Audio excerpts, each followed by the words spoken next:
안녕하세요 여러분. 오늘 밤 우리는 중세의 한가운데를 터벅터벅 걷고 있어요. 벽돌이 아직도 축축이 젖은 골목을 지나 무거운 나무 문이 삐걱 열리는 소리와 함께 당신은 그 문 너머로 세우며 나오는 희미한 촛불의 떨림을 마주하고 있죠.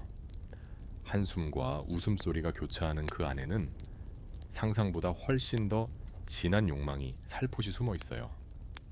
이 밤 당신은 중세 사람들은 과연 어떻게 사랑하고 어떻게 그 사랑을 숨겼을까 하는 궁금증에 빠져들 거예요. 아마 이걸 견뎌내지 못할 거예요. 편안해지기 전에 잠시 시간을 내어 영상의 좋아요를 누르고 구독해주세요. 하지만 제가 하는 일이 정말 마음에 드신다면 구독해주세요. 그리고 어디에서 몇 시에 이 영상을 보고 계신지 댓글로 알려주세요. 이제 불을 어둡게 하고 부드러운 배경음을 위해 선풍기를 켜고 오늘 밤의 여정을 함께 시작해 볼까요? 당신은 마치 도시가 숨을 죽인 듯 조용한 밤길을 따라가고 있어요. 하지만 그 정막을 뚫고 언뜻언뜻 뭔가 부서지는 듯한 낮은 숨소리가 들려와요. 궁금해서 살짝 다가가 보니 벽 틈새로 금빛 촛불이 흔들리며 반짝이고 있네요. 그 빛은 마치 무언가 금지된 것을 살짝 보여주듯 매혹적으로 깜빡이고 있죠. 그 속엔 중세 사람들이 겪었던 은밀함과 검열의 숨막히는 경계가 숨어 있어요. 오늘 밤 당신은 그 벽 저편을 살짝 들여다보게 될 거예요. 역사적으로 중세 유럽은 금욕이라는 단어로 잘 포장되곤 하지만 사실 침대 밑에는 언제나 비밀스러운 욕망이 꿈틀거리고 있었어요. 교회가 지배하던 세상이었으니 침대 속 이야기조차 하느님 앞에서 허락받아야 한다고 믿었던 시절이죠. 하지만 사람의 본능은 교회법으로도 완전히 가둘 수 없었어요. 당신은 지금 조용히 한 집의 창문가에 서 있어요. 그 집의 두꺼운 커튼은 바람에 살짝 흔들리는데 그 사이로 흘러나오는 숨죽인 웃음소리에 귀가 쫑긋 서죠. 중세의 밤은 그렇게 이중적이었어요. 낮엔 죄악이라 손가락질하던 것들이 밤에는 부드럽게 피어오르는 꽃처럼 방 안을 가득 채우곤 했거든요. 그리고 여기서 첫 번째 역사적 사실이 등장해요. 중세 후기 도시들은 매춘을 완전히 금지하지 않았어요. 오히려 공식적으로 합법 구역을 만들어서 통제했죠. 가령 14세기 런던엔 스튜어리라고 불리는 목욕탕이 있었는데 실제로는 성매매가 이루어지던 공간이었어요. 역사가들은 아직도 논쟁을 벌이고 있어요. 이 구역들이 정말 성병 방지 차원에서 생겨난 공익적 정책이었는지 아니면 단순히 세금 수입을 올리기 위한 계산이었는지를 두고요. 세금 내고 하는 사랑은 죄가 덜한 걸까? 라는 농담을 떠올리게 되는 대목이죠. 하지만 그 안에도 별의별 일이 다 있었어요. 스튜어리에서는 가끔 정말로 뜨거운 물에 몸을 담그며 휴식을 취할 수도 있었는데 문제는 그 물이 여러 손님들이 돌려 쓴 물이었다는 거죠. 오늘 밤 사랑뿐 아니라 옴도 같이 받아갈 수 있어요. 같은 상황이었달까요? 그렇게 당신은 다시 길을 걸어요. 마차가 지나가며 바퀴에 튄 흙탕물이 당신의 망토 끝을 더럽혀도 눈길은 여전히 불빛이 새어나오는 창문을 향하죠. 그리고 어디선가 들려오는 웃음소리가 자꾸만 귀에 남아요. 사실 중세 사람들도 성을 이야기하고 싶었어요. 다만 그걸 대놓고 떠들 수 없었을 뿐이죠. 그래서 당신이 골목을 돌면 벽마다 걸려있는 나무 간판들이 은근슬쩍 암호처럼 욕망을 전하고 있어요. 꽃 모양, 새 모양, 열쇠 구멍 모양. 저 집은 들어가면 뭘 팔아줄까요? 하며 미소가 새어나오지요. 그리고 여기서 두 번째, 조금은 기이한 이야기를 하나 들려줄게요. 중세에는 악어, 똥이 자외선, 차단제뿐 아니라 피임약으로 쓰였다는 기록도 있어요. 당시 여성들은 악어 똥과 꿀 혹은 오이를 섞어 질내에 도포하기도 했죠. 내가 왜 갑자기 악어 똥 얘기를 듣고 있냐고요. 그게 중세 섹스니까요. 라는 농담이 절로 나올 수밖에 없는 부분이죠. 당신은 이제 다시 성벽을 따라 걸어요. 어두운 하늘 아래 등불 하나가 가물가물 흔들릴 때 그 불빛 안에서 갑자기 중세 남녀가 조심스럽게 손을 잡고 서로를 바라보는 모습이 그려져요. 그들은 두려웠지만 멈출 수 없었어요. 교회 종소리가 들릴 때마다 자신들의 욕망이 죄로 낙인 찍힐까봐 덜덜 떨면서도 결국은 서로를 탐했으니까요. 그리고 또 하나 역사가들이 끝없이 논쟁하는 주제가 있어요. 중세 사람들은 정말 섹스를 혐오했는가 하는 문제죠. 어떤 사료는 중세인들이 섹스를 무조건 죄악으로 여겼다고 기록하지만 또 다른 사료들은 오히려 성생활에 대해 꽤 관대했다고 보여주거든요. 이 사람들이 실제로 그렇게 청교도적이었을 리 없어 라며 반박하는 학자들도 많아요. 사실 당신도 느끼고 있잖아요. 금지된 것이야말로 가장 매혹적인 법이니까요. 문득 그 생각에 스스로 피식 웃음이 나와요. 아니 나는 지금 한밤중에 악어똥부터 매춘 스튜어리까지 듣고 있는데도 졸리다니 이게 바로 잠을 위한 지루한 역사의 위력이구나 하고 말이에요. 그리고 당신은 다시 발걸음을 떼요. 어쩐지 한기가 서린 돌길 위에서 당신의 망토는 점점 무거워지지만 호기심이 더 크죠. 왜냐면 지금 당신은 알고 싶잖아요. 그 밤의 문 너머에 도대체 뭐가 숨어 있는지. 당신은 다시 골목을 벗어나 넓은 광장으로 걸어 나와요. 달빛이 대리석 분수 위로 은빛 물결을 흘려보내고 그 물소리마저 은근히 수군대듯 속삭이죠. 발밑엔 자갈이 사각거리고 어디선가 바람이 부드럽게 코끝을 스치지만 밤 공기 속엔 묘하게도 쇠냄새가 은은히 섞여 있어요. 그 냄새의 정체를 따라 눈길을 돌린 당신은 한 장터 상인의 노점 앞에 멈춰서요. 그 상인은 얇은 금속띠와 복잡하게 잠금 장치가 달린 기괴한 물건들을 진열해 놓고 사람들에게 힐끗힐끗 눈짓하고 있어요. 이거 하나면 당신 아내가 외도를 못하게 된다니까 하고 외치는 그의 목소리는 낮지만 그 안에 은근한 재미가 묻어나 있어요. 순결벨트예요. 당신은 그 물건을 뚫어져라 바라보게 돼요. 반질반질한 철제, 띠 작은 자물쇠, 그리고 어딘가 섬뜩한 디자인. 하지만 동시에 조금 우스꽝스럽기까지 하죠.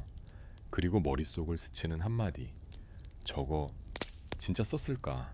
역사가들은 아직도 논쟁을 벌이고 있어요. 과연 순결벨트는 정말로 중세시대 여성들에게 채워졌을까? 아니면 단순히 르네상스 이후 사람들의 상상력에서 만들어진 섹시하고도 끔찍한 도시전설일 뿐이었을까 하는 문제 말이에요. 순결벨트에 대한 첫 기록은 15세기 이탈리아에서 나타나요. 하지만 대부분의 사료들은 이건 박물관 소장품용 농담 수준으로 취급해요. 철로 만든 그 무겁고 거친 장치가 실제로 여인의 몸에 장기간 채워졌다면 상상만 해도 끔찍하잖아요. 살이 쓸리고 감염이 생기고 위생은 말도 안 되고 그냥 벗기 전에 테타누 주사부터 맞아야 하는 거 아냐 하는 농담이 절로 나오죠. 하지만 이상하게도 19세기 빅토리아 시대가 되면서 순결벨트 이야기는 더 커졌어요. 바람 피우는 아내를 막아야 한다는 공포와 성에 대한 집착이 섞여서 말이죠. 심지어 일부는 남성용 순결벨트까지 만들었다고 전해져요. 이건 진짜 남자들에겐 너무 잔인한 물건 아니냐고 다들 고개를 저었지만요. 당신은 상인의 장대 위에 걸린 순결벨트를 바라보다 살짝 코웃음을 치게 돼요. 이 무시무시한 장치가 정말로 사람들의 침대 속에 존재했을까? 아니면 안순히 무시무시한 상상의 산물일까? 그리고 두 번째 좀 더 특이한 이야기를 하나 들려줄게요. 16세기 독일에는 순결벨트와 관련해 웃지 못할 일화가 전해져요. 한 남자가 멀리 전쟁터에 가면서 아내에게 순결벨트를 채우고 열쇠를 가져갔는데 그 사이 여인은 장인 장렌에게 몰래 찾아가 열쇠 복제를 의뢰했대요. 그 장인은 키를 똑같이 만들며 이렇게 중얼거렸다고 하죠. 세상에서 가장 돈 되는 주문이군. 이 얘기 진짠지 아닌지 역사가들은 아직도 확신하지 못하고 있어요. 기록이 좀 애매하거든요. 마치 오늘날에도 내 여자친구 위치 추적 앱 깔아놓았다. 같은 이야기와 통하는 뉘앙스가 느껴지죠. 그러니까 인간은 시대를 막론하고 똑같이 의심도 많고 또 슬쩍 편법도 찾는 존재라는 거예요. 당신은 장터를 벗어나 다시 좁은 골목으로 들어서요. 그 골목엔 가느다란 철창문이 늘어선 벽이 길게 이어져 있는데 바람이 그 철창 사이를 스치면서 망사 스타킹처럼 묘하게 바스락거리는 소리를 내요. 그 소리에 귀 기울이던 당신은 문득 이런 생각이 들어요. 혹시 순결벨트도 오늘날의 팬티락 같은 역할이었을까 하고 말이에요. 소유욕 질투, 그리고 저건 내 것이라는 과시, 중세 사람들이나 현대 사람들이나 본질은 크게 다르지 않다는 게 조금은 섬뜩하면서도 웃기지 않나요? 그리고 또 하나 역사가들이 논쟁하는 주제, 일부 연구자들은 순결벨트가 단순히 성범죄 방지용이었을 수 있다고 주장해요. 특히 여행이나 순례를 떠나는 여성들이 스스로 몸을 보호하기 위해 사용했다는 설도 있죠. 하지만 반론도 만만치 않아요.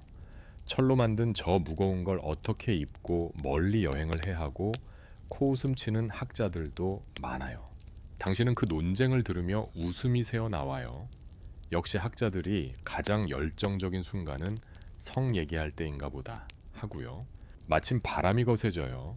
어두운 골목 어귀에서 한 노파가 당신을 부릅니다. 그녀는 낡은 스카프로 머리를 동여맨 채 속삭여요. 그띠 말이냐, 그거 다 헛소문이요. 사내 놈들이나 헛소문 퍼뜨리는 거지. 여편네들이 그걸 어떻게 차고 살겄냐. 그 목소리가 바람에 실려 희미하게 흩어지는데 왠지 노파의 말이 더 현실적이게 들려요. 그리고 당신은 살며시 미소 짓죠. 그래도 저 상인 아저씨는 여전히 저 벨트를 팔고 있겠지.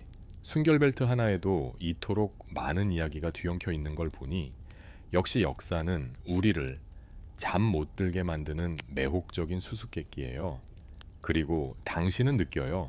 순결벨트라는 차가운 쇳덩거리 뒤에도 결국 사람들의 두근거림 욕망, 그리고 끝없는 의심이 숨어 있었다는 사실을요. 어느새 바람이 잦아들고 달빛이 더 고요해져요. 당신은 그 속에서 문득 속삭이듯 중얼거려요. 역시 중세도 별로 순결하지는 않았네.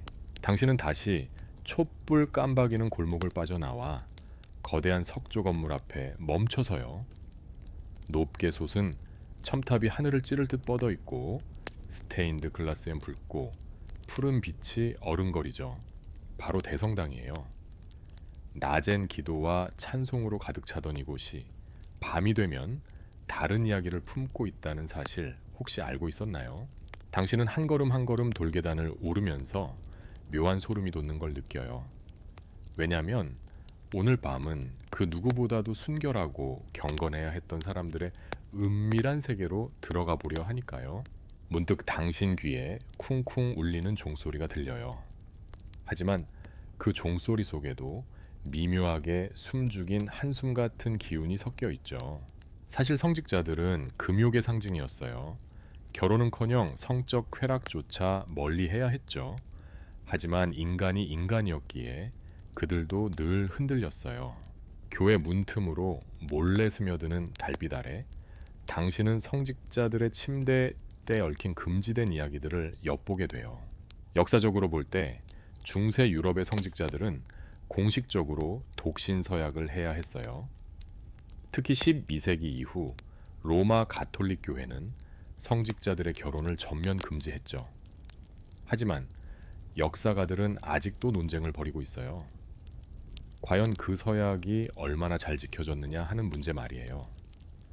종교개혁 전까지 수도원은 거의 비밀스런 연애학교 아니었냐는 농담을 던지는 학자들도 있을 정도예요.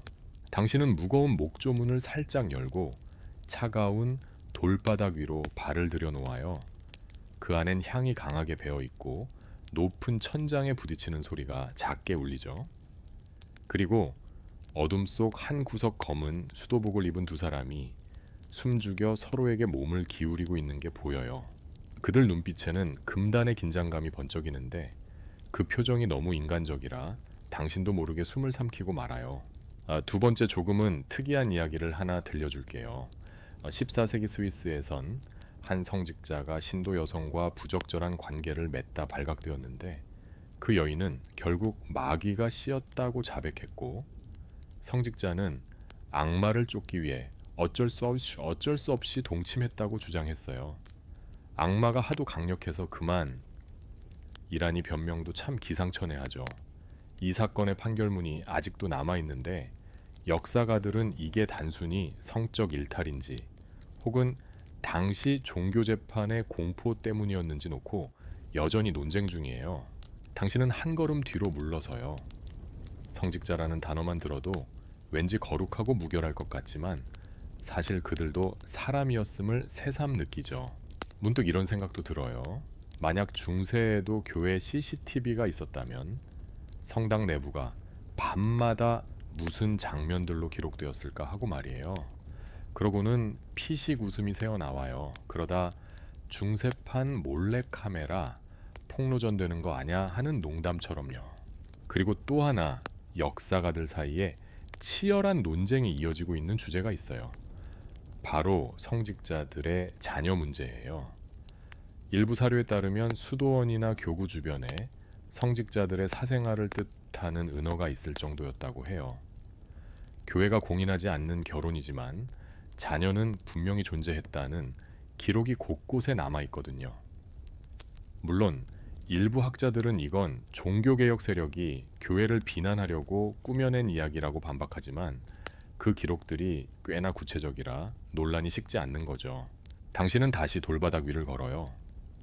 등 뒤에 닫히는 문짝 소리가 유난히 크게 울리고 마치 벽돌 하나하나가 당신의 발소리를 기억할 것 같아 살짝 소름이 돋죠.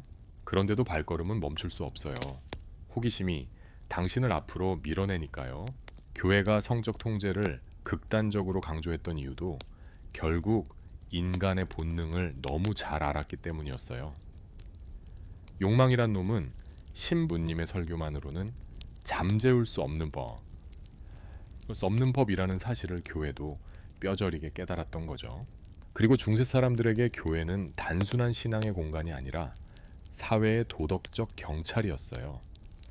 예배 시간마다 수많은 신도가 고개를 숙이고 기도했지만 속으로는 다른 교구 신도와 몰래 사랑을 나누고 싶은 욕망을 품고 있었을지도 몰라요. 당신은 커다란 십자가 아래 서서 고개를 들어 스테인드 글라스를 바라봐요. 거기 새겨진 성인 쉥렌들의 눈빛조차 어쩐지 살짝 피곤해 보여요. 마치 그들도 밤마다 사람들 감시하느라 힘들다 하고 중얼거리는 것 같지 않나요? 그리고 당신은 다시 피식 웃음이 나와요. 하느님도 가끔은 휴가 좀 주라고 생각하셨을 거야 하고 말이에요. 이 밤 당신은 성스러운 공간 속에서 인간의 본능이 얼마나 교묘하게 숨어 있었는지를 느끼고 있어요. 그리고 알아요. 중세의 밤은 결코 고요하지 않았다는 걸요. 마치 악어, 똥자외선 차단제를 떠올리듯 교회의 은밀한 침대 이야기도 오늘 밤 당신의 머릿속에 오래 남게 될 거예요. 당신은 다시 대성당의 문을 뒤로하고 아득히 멀리 이어지는 자갈길을 걸어요. 어딘가에서 흘러나오는 향초 냄새가 밤 공기와 섞이는데 그 향이 이상하리만큼 무겁고 끈적하게 느껴져요. 숨을 들이쉴 때마다 코끝을 톡 쏘고 마음 한구석이 묘하게 불안해져요. 왜냐하면 지금부터 당신이 향하는 곳은 결혼 첫날 밤의 방이에요. 당신은 돌계단을 따라 작은 방 하나로 들어서요. 방 안에는 커다란 침대가 놓여 있고 그 위엔 무거운 패브릭 커튼이 네 방향으로 드리워져 있어요. 작은 촛불 하나가 은은히 흔들리며 천 위로 그림자를 춤추게 하죠. 그 방 안에는 수백 년 동안 수많은 신부와 신랑이 서 있었어요. 서로의 손을 덜덜 떨면서 잡고 앞으로 일어날 일을 상상하며 숨죽여 긴장했겠죠. 결혼 첫날 밤, 말만 들어도 로맨틱해야 할 것 같지만 중세의 그것은 종종 공포와 압박으로 뒤덮여 있었어요. 왜냐하면 그 시대에는 혼인 완성 컨수메이션, 이 결혼의 필수 조건이었거든요. 다시 말해 부부가 실제로 잠자리를 치러야만 결혼이 정식으로 인정됐어요. 특히 귀족 가문에서는 이게 단순한 사적인 일이 아니었어요. 재산 동맹 정치적 야망까지 걸린 엄청난 업무였으니까요. 그래서 어떤 가문에서는 첫날 밤에 친척들이 방 안으로 몰려와 신랑 신부가 침대에 들어가는 걸 직접 지켜봤어요. 둘이 이불 속에 잘 들어갔구나 하고 확인한 뒤 문을 닫고 나가야 안심했달까요? 역사가들은 아직도 논쟁을 벌이고 있어요. 과연 이런 공개 첫날 밤 관람이 귀족만의 풍습이었는지 아니면 일부 평민 계층에서도 있었는지를 두고요. 일부 학자들은 이건 상류층의 관습이었고 농민들까지 그렇게까지 안 했다고 주장하지만 다른 기록에서는 평민도 같은 풍습을 어느 정도 따라했다는 단서가 있거든요. 그리고 두 번째, 조금은 특이한 이야기를 하나 들려줄게요. 15세기 프랑스의 한 귀족 가문에서 신부가 첫날 밤에 너무 긴장한 나머지 신랑이 다가오자 기절해버렸다는 일화가 있어요. 이 장면을 본 하객들이 문 밖에서 수군대며 이 결혼 무효 아니냐 하고 웅성댔다고 하죠. 결국 신부가 깨어난 뒤에도 방 안에 어른 몇 명이 함께 머무르며 두 사람을 감독했다고 해요. 듣기만 해도 숨막히지 않나요? 당신은 좁은 방 안을 살펴보아요. 벽에는 수줍게 피어있는 작은 꽃무늬 자수가 놓여있고 머리맡엔 은촛대가 반짝여요. 하지만 그 모든 낭만적인 디테일이 이 방이 어떤 검증의 무대라는 사실을 가리지 못해요. 마치 무대 장치 같죠. 커튼 뒤에서 연극이 벌어지고 사람들은 귀를 쫑긋 세우고 있는 거예요. 이제 소리 좀 나나 하고 말이에요. 그 시대 사람들은 결혼 첫날 밤을 증명해야 했어요. 그 증거 중 하나가 피 묻은 시트였죠. 특히 신부의 처녀성을 증명하기 위해 가족들이 그 피 묻은 천을 들고 다니며 우리 딸 정숙했다 하고 자랑하기도 했어요. 이건 단순히 가족의 명예가 아니라 지참금 반환 같은 실질적인 재정 문제와도 직결됐어요. 중세판 인증샷이 따로 없네 하는 농담이 절로 나오죠. 당신은 촛불 앞에 서서 검붉은 비단 커튼을 살포시 들어보아요.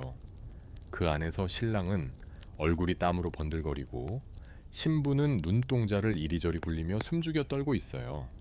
그 둘 사이엔 기대와 공포가 묘하게 뒤섞여 있어요. 그걸 보며 당신은 문득 생각해요. 이거 결혼이 아니라 중세판 오디션 같네. 그리고 또 하나 역사가들이 논쟁하는 주제가 있어요. 과연 이 피 묻은 시트 문화가 실제로 얼마나 널리 퍼져 있었냐는 거예요. 일부 학자들은 실제로는 그렇게까지 흔하지 않았다고 주장하고 다른 쪽은 귀족뿐 아니라 상류 평민들 사이에서도 꽤나 중요한 의례였다고 말하죠. 이 논쟁을 보면 참 인간은 시대를 막론하고 사생활을 남들에게 보여주길 좋아하면서도 동시에 숨기고 싶어 한다는 게 느껴져요. 당신은 다시 방을 빠져나와요. 그 순간 등 뒤로 문이 철컥하고 닫히는데 그 소리가 마치 무거운 비밀을 덮어버리는 듯하게 들려요. 그리고 문득 예전에 들었던 악어똥 자외선 차단제가 떠오르네요. 아니 중세 사람들은 몸에 뭘 바르든 침대에서 뭘 하든 늘 누군가 지켜보고 있었구나 하는 생각에 피식 웃음이 나와요. 이제 당신은 또 다른 골목으로 발길을 돌려요. 아직도 많은 이야기들이 당신을 기다리고 있으니까요. 그리고 마음속으로 중얼거려요. 중세의 결혼 첫날 밤 너무 스트레스 받지 않았을까? 당신은 다시 돌길을 따라 걷고 있어요. 달빛이 자갈 사이에 작은 은빛 연못처럼 고여있고 마차 바퀴 소리가 멀리서 덜커덩 울리죠. 그런데 이번에는 묘하게 분주한 기운이 골목마다 배어 있어요. 간간이 터져나오는 웃음소리, 벽돌 담장 너머로 스치는 화려한 향수 냄새, 그리고 희미하게 들려오는 뮤젯의 경쾌한 음색이 귀를 간지려요. 당신은 무심코 따라가다 어느새 커다란 목조 간판 아래 멈춰서요. 간판엔 화려하게 그려진 붉은 장미꽃과 황금빛 글자들이 번쩍이고 있죠. 그리고 그 아래 커다란 문이 열리고 속살거리는 목소리와 함께 분홍빛 드레스 자락이 휙 스쳐나와요. 바로 매춘업소예요. 중세 사람들에게 매춘은 죄악이면서도 동시에 허용된 필요악이었어요. 교회는 공식적으로 성매매를 금지했지만 도시들은 오히려 매춘을 일정 구역에 몰아넣고 세금을 거두었어요. 길드와 매춘업이 묘하게 손을 잡았다는 사실 혹시 알고 있었나요? 당신은 문턱에 서서 안을 살펴보아요. 안에는 다양한 사람들로 북적여요. 금빛 머리 장식을 한 귀부인 같은 여인들, 늙수그레한 상인, 먼지투성이의 장인들까지 모두 다른 계층이지만 여기서는 똑같이 은밀한 즐거움을 찾아왔어요. 역사적으로 보면 14세기 런던에는 스튜어리 스튜스라고 불리는 매춘업 구역이 있었고 파리에는 루, 메손드주아라는 이름으로 공인된 업소들이 존재했어요. 이곳들은 도시, 길드와 긴밀히 연결돼 있었죠. 예를 들어 목욕탕 길드, 주점 길드, 심지어 장인 길드가 매춘업자들과 계약을 맺고 서로 고객을 주고받는 식으로 운영했어요. 역사가들은 아직도 논쟁을 벌이고 있어요. 과연 도시가 매춘업을 허용한 것이 도덕적 통제를 위한 방편이었는지 아니면 단순히 세수 확보를 위한 이익 추구였는지를 두고요. 결국 세금은 사랑보다 강하다는 농담이 떠오를 수밖에 없죠. 그리고 두 번째, 조금은 특이한 이야기를 하나 들려줄게요. 15세기 독일의 한 도시에서는 매춘부들이 공식 유니폼을 입도록 규정했대요. 붉은 리본이나 특정 색의 치마 같은 것이었는데 이게 매춘부임을 표시하는 동시에 허가받은 영업자라는 증표였어요. 하지만 일부 여성들은 이걸 이용해 장난을 치기도 했죠. 매춘부도 아닌데 붉은 리본을 달고 거리를 걸어 남자들의 시선을 끌거나 반대로 매춘부가 리본을 몰래 떼고 평범한 아가씨인 척하며 귀족 청년들을 유혹한 사례도 있었어요. 역사가들은 이 사건들을 두고 이게 단순한 개인의 장난인지 아니면 생존 전략이었는지 논쟁을 벌이고 있죠. 당신은 업소 안으로 발을 들여놓아요. 향수 냄새가 코를 찌를 듯 진하고 머리 위로 매달린 금속 샹들리에가 부드럽게 흔들리며 불빛을 흩뿌려요. 여인들은 웃으며 당신 곁을 스쳐가요. 어떤 이는 손끝으로 살짝 당신의 팔을 스치고 어떤 이는 농염하게 눈웃음을 보내죠. 그런데 재미있게도 그들 중 몇 명은 얇은 장부를 들고 수를 계산하고 있어요. 수입과 지출 길드에 내야 할 몫까지 꼼꼼히 적어두는 거예요. 이곳은 육체뿐 아니라 돈이 오가는 곳이었어요. 길드와 매춘업의 공생은 생각보다 체계적이었어요. 어떤 도시에서는 매춘업자들이 길드에 가입해야만 영업 허가를 받을 수 있었고 길드는 다시 교회와 협상해 합법적 관용 구역을 확보했죠. 매춘부들은 길드에 세금을 내고 병에 걸리면 길드 지정 의사에게 치료를 받았어요. 어쩐지 건강보험 같은 느낌인데 하고 당신은 피식 웃음이 나와요. 그리고 또 하나 역사가들이 논쟁하는 주제가 있어요. 이 공인된 매춘업이 정말 여성들에게 도움이 되었느냐 하는 문제예요. 어떤 학자들은 공식 제도 덕분에 여성들이 최소한의 안전망을 가질 수 있었다고 말하고 또 다른 학자들은 도시는 결국 여성의 몸을 착취했을 뿐이라고 주장해요. 그 이야기들을 들으며 당신은 업소 안을 살짝 둘러봐요. 벽에는 화려한 테피스트리가 걸려 있고 테이블 위엔 향주머니가 흩어져 있어요. 여인들은 손님들의 귀에 속삭이며 거래를 하기도 하고 다른 테이블에서는 술잔이 부딪히며 웃음소리가 터져 나와요. 문득 당신은 생각해요. 여기서 일어나는 일은 다 비밀로 남을 수 있었을까 하고요. 왜냐하면 늘 그랬듯이 벽에도 귀가 있고 심지어 악어똥 얘기도 퍼져나가는 게 중세였으니까요. 당신은 다시 문을 나서며 마지막으로 한번 뒤돌아보아요. 그 안에서 여인들은 여전히 웃고 있고 어딘가 불안한 눈빛도 동시에 숨기지 못하고 있죠. 그리고 당신은 느껴요. 매춘이 죄악이든 필요악이든 결국 그 안에 담긴 것은 사람들의 끝없는 욕망과 생존을 위한 무수한 계산이라는 사실을요. 마차 바퀴 소리가 멀어지며 당신은 다시 밤길을 걷기 시작해요. 그리고 중얼거려요. 길드랑 매춘업 생각보다 꽤 정교했네. 당신은 다시 어두운 골목을 벗어나 낡은 간판들이 달린 좁은 거리를 따라 천천히 걸어요. 밤 공기는 여전히 서늘하지만 문득 스친 공기 속엔 묘하게 달큰한 약초 냄새가 배어 있어요.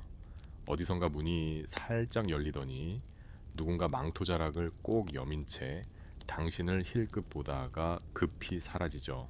그 사람의 발걸음을 따라가자 작은 간판 하나가 눈에 들어와요. 간판에는 이상하게 생긴 허브 묶음과 붉은 병들이 그려져 있고 그 아래 적힌 글씨가 살짝 삐뚤거려요. 밤의 의사. 이 이름부터가 수상쩍죠. 당신은 살짝 문틈을 들여다보아요. 그 안은 허브 냄새로 가득 차 있고 선반마다 진한 색의 유리병이 빽빽이 늘어서 있어요. 벽에는 묘한 문양이 새겨진 천이 걸려 있고 어딘가에서 묘하게 희미한 종소리가 울려요. 이곳은 중세 사람들이 은밀하게 찾던 공간이에요. 성병치료라는 민망한 문제를 해결하기 위해서 말이죠. 역사적으로 중세 유럽에서 성병은 흔했어요. 특히 매독이 15세기 말부터 유럽 전역을 휩쓸면서 사람들의 공포가 극에 달했죠. 기록에 따르면 매독 환자들은 얼굴이 일그러지고 살이 문드러졌다고 해요. 당시 사람들은 이 병을 프랑스인의 병이라 부르거나 반대로 프랑스에서는 이탈리아인의 병이라 불렀어요. 네가 옮겼네, 내가 옮겼네 하며 서로 떠넘기는 게 꽤나 웃기죠. 역사가들은 아직도 논쟁을 벌이고 있어요. 과연 매독이 신대륙에서 유럽으로 넘어온 병인지 아니면 이미 유럽 안에 존재했는데 단지 기록되지 않았을 뿐인지에 대해 말이에요. 당신은 그 밤에 의사의 책상을 살펴보아요. 그 위엔 말린 장미꽃잎 수은 덩어리 꿀 그리고 잘게간 나무 껍질 같은 것들이 흩어져 있어요. 그리고 두 번째, 조금은 특이한 이야기를 하나 들려줄게요.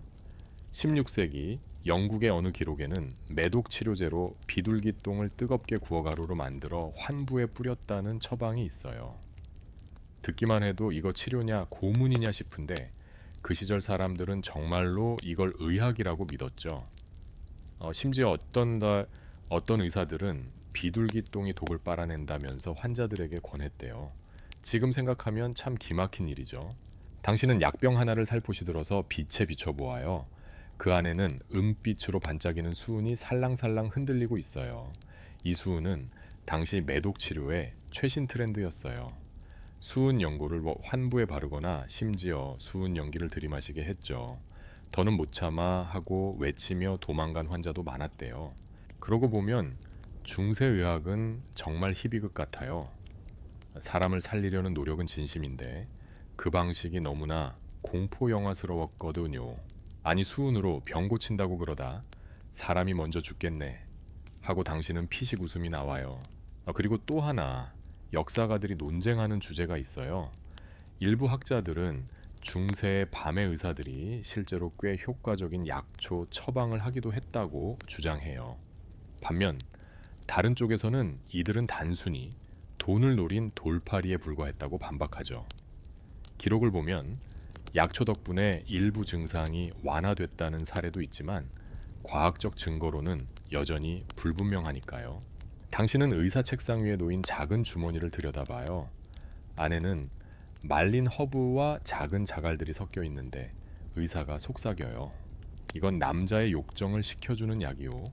너무 흥분이 과하면 병이 되니라. 그 말을 듣고 당신은 빙긋 웃어요. 역시 사람 사는 건 옛날이나 지금이나 똑같네 하고요. 이 밤의 의사들은 단순히 병을 고치는 사람들이 아니었어요.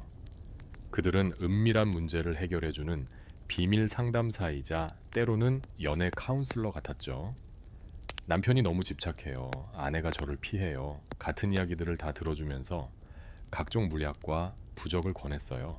당신은 약방을 빠져나오며 문득 악어똥 자외선 차단제가 떠올라요. 진짜 그 시절엔 뭘 몸에 발라야 할지 알 수가 없네 하고 웃음이 나와요.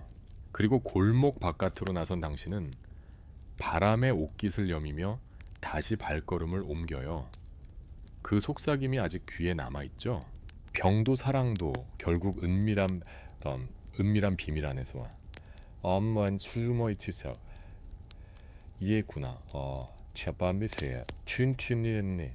당신은 다시 좁은 골목길을 빠져나와 커다란 석조 저택들이 늘어선 구역으로 걸어 들어가요. 밤 공기는 부드럽고 달콤하게 느껴지는데 이유는 알 수 없지만 겹친째에다 이유 알 없지만 그 공기 속에는 살짝 비밀스러운 긴장감이 흘러요. 길을 따라 걸어가던 당신은 우아하게 장식된 창문 하나에 시선이 멈춰요.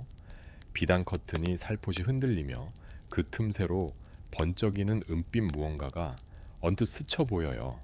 그건 단순히 장식품이 아니라 무언가 좀 더 흥미로운 물건 같았어요. 귀부인들의 숨겨진 장난감들이에요. 사람들은 흔히 중세 여성들을 순결하고 정숙한 존재로만 떠올리지만 실제로는 달랐어요. 특히 귀부인들은 은밀한 쾌락을 누리기 위해 밀실 속에서 온갖 도구를 숨겨두곤 했죠. 당신은 호기심을 참지 못하고 저택벽을 따라 빙 돌아가 작은 문을 살짝 열어요. 그 안은 고급스러운 향수 냄새로 가득 차 있고 벽엔 금빛으로 수놓은 테피스트리가 걸려 있어요. 그리고 방 한쪽에 놓인 커다란 목재 상자가 시선을 끌어요. 역사적으로 15, 16세기에 귀부인들 사이에서는 러브볼 러브볼스 혹은 조르주이 구슬이라는 물건이 유행했어요. 금속이나 유리로 만든 작은 구슬을 몸 안에 넣고 움직임을 느끼는 일종의 쾌락용 도구였죠. 진동기가 중세에도 있었다고 하며 깜짝 놀랄 수도 있겠지만 물론 현대 전자제품 수준은 아니었어요. 그저 구슬이 흔들릴 때 나는 작은 소리와 미세한 진동이 쾌감을 주었다고 해요. 역사가들은 아직도 논쟁을 벌이고 있어요. 과연 이런 도구들이 실제로 널리 쓰였는지 아니면 일부 호사가들의 장난감에 불과했는지를 두고 말이에요. 기록은 분명 남아있지만 너무 단편적이고 비밀스러워서 확신할 수 없다는 거죠. 당신은 그 방 안으로 한 발짝 더 들어서요. 커튼 뒤에 숨겨진 작은 서랍이 살포시 열리는데 그 안에는 빛나는 금속재 물건들이 정갈하게 놓여 있어요. 은색과 주홍빛이 교차하는 그 물건들은 마치 예술품처럼 정교하고 화려해요. 그리고 두 번째, 조금은 특이한 이야기를 하나 들려줄게요. 15세기 이탈리아의 한 귀부인은 남편이 전쟁으로 자주 집을 비우자 은으로 만든 장난감을 제작했다고 해요. 문제는 하녀가 호기심에 그걸 몰래 사용하다가 이 귀부인 것이 아니냐는 소문이 퍼져버린 거죠. 결국 귀부인은 창피함에 얼굴이 새빨개져 몰래 물건을 녹여버렸다고 전해져요. 역시 하녀들의 비밀은 주인보다 더 위험하다는 농담이 절로 나오는 대목이죠. 당신은 손가락 끝으로 은빛 구슬 하나를 살포시 굴려보아요. 아주 가벼운 떨림이 손끝으로 전해져 와서 문득 피식 웃음이 나와요. 이거 중세팜 치아남천 플레 텐시어서 피노산네 아니 디엔다이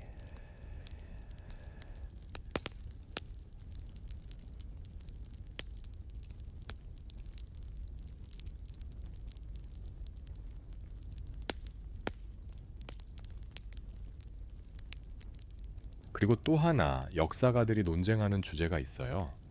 일부 학자들은 귀부인들의 장난감이 단순한 쾌락용이 아니라 여성의 건강이나 골반 근육 강화 같은 의학적 이유로 사용됐다고 주장해요. 반면 다른 학자들은 그건 후대의 미화일 뿐 결국은 순수히 성적 쾌락을 위한 물건이었다고 반박하죠. 당신은 방 안을 둘러보며 머릿속으로 중세 귀부인들의 생활을 상상해봐요. 화려한 드레스 자락을 가만히 모으고 앉아있지만 속으로는 호기심이 불타오르는 그 눈빛, 외로움 남편의 부재 혹은 단순한 권태 속에서 그들이 찾은 작은 위안. 그리고 다시 생각하게 돼요. 결국은 사람 사는 게 다 똑같구나. 문득 악어똥 자외선 차단제가 떠올라요. 중세 사람들은 몸에 뭘 바르든 몸 안에 뭘 넣든 늘 상상 초월이네 하고 혼잣말하죠.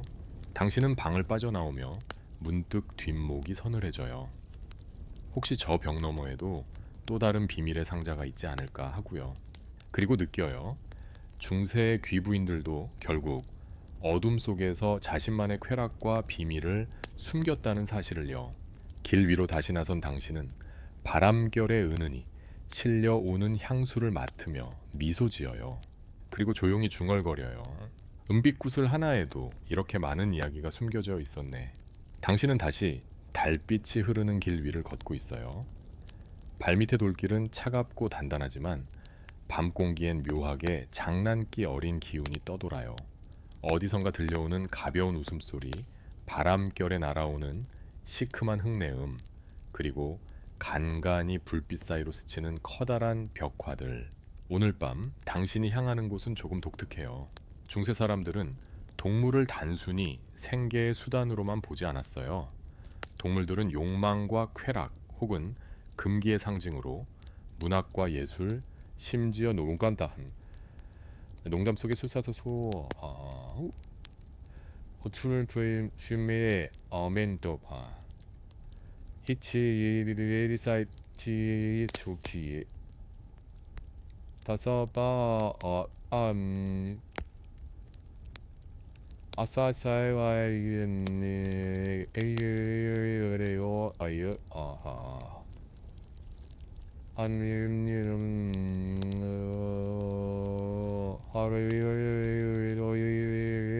바로 동물적 상징과 금지된 농담의 세계예요. 당신은 길 한가운데 세워진 커다란 목조 간판 앞에 멈춰서요. 간판에는 토끼 2마리가 새겨져 있는데 서로 마주보고 한쪽 귀를 꼿꼿이 세우고 있어요.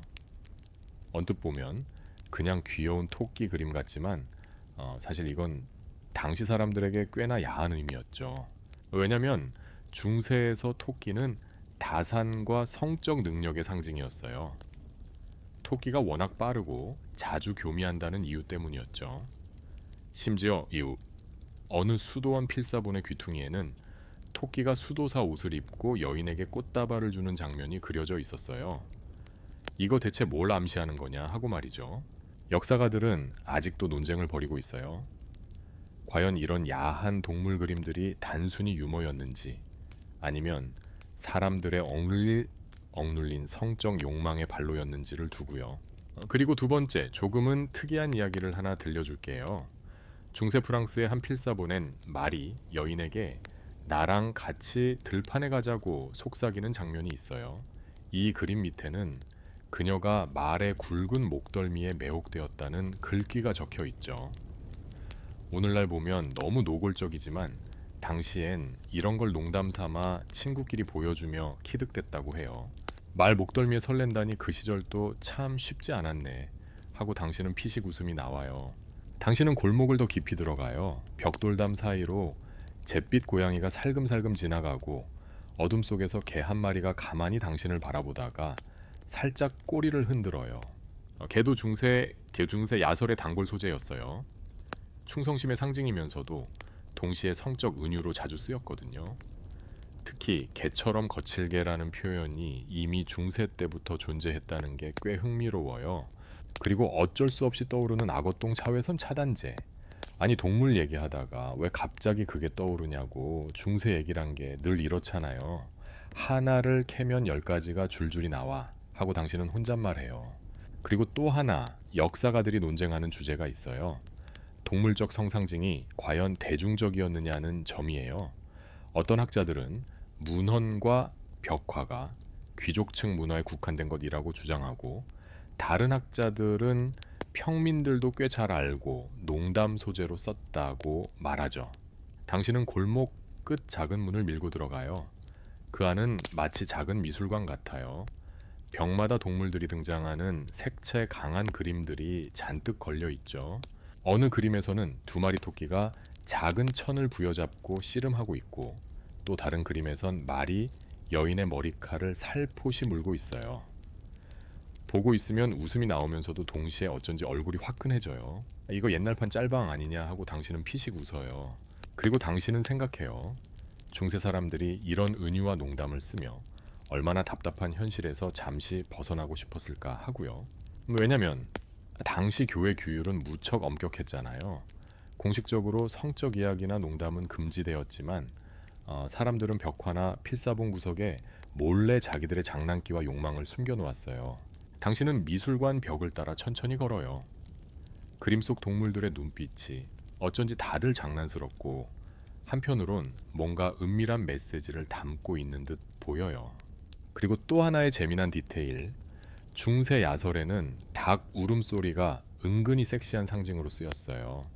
닭이 새벽을 알리니까 몰래 사랑을 나누던 연인들이 닭 울음소리를 두고 아직 더 할 수 있냐? 이제 그만 가야 하냐를 두고 신랑이 하곤 했대요. 닭이 운다. 이제 그만해라. 같은 코드였달까요? 당신은 그 이야기를 듣고 웃음을 터뜨려요. 닭 울음소리 하나에도 에로티즘이 숨겨져 있다니 진짜 중세 사람들 집요하네 하고요. 그리고 또 벽의 작은 구석에서 눈길을 끄는 문구가 보여요. 욕망은 짐승의 본능이요 인간의 기쁨이니라. 그 글씨를 바라보며 당신은 느껴요. 중세 사람들도 결국 본능과 금기 사이에서 장난치듯 줄타기 하고 있었다는 걸요. 길 밖으로 나서며 당신은 바람을 크게 들이마셔요. 그리고 중얼거려요. 토끼귀 하나에도 이렇게 많은 얘기가 숨어 있다니. 당신은 다시 바람이 솔솔 스며드는 자갈길을 걸어요.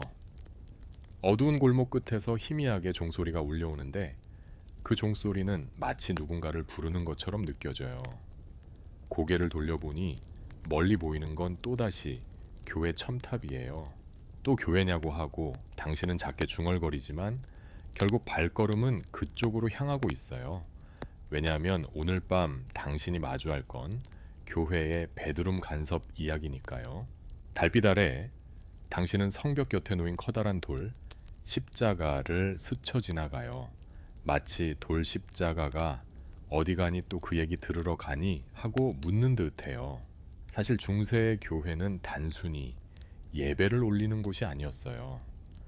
사람들의 침대 속까지 관여하던 말 그대로 사생활 통제 본부였죠.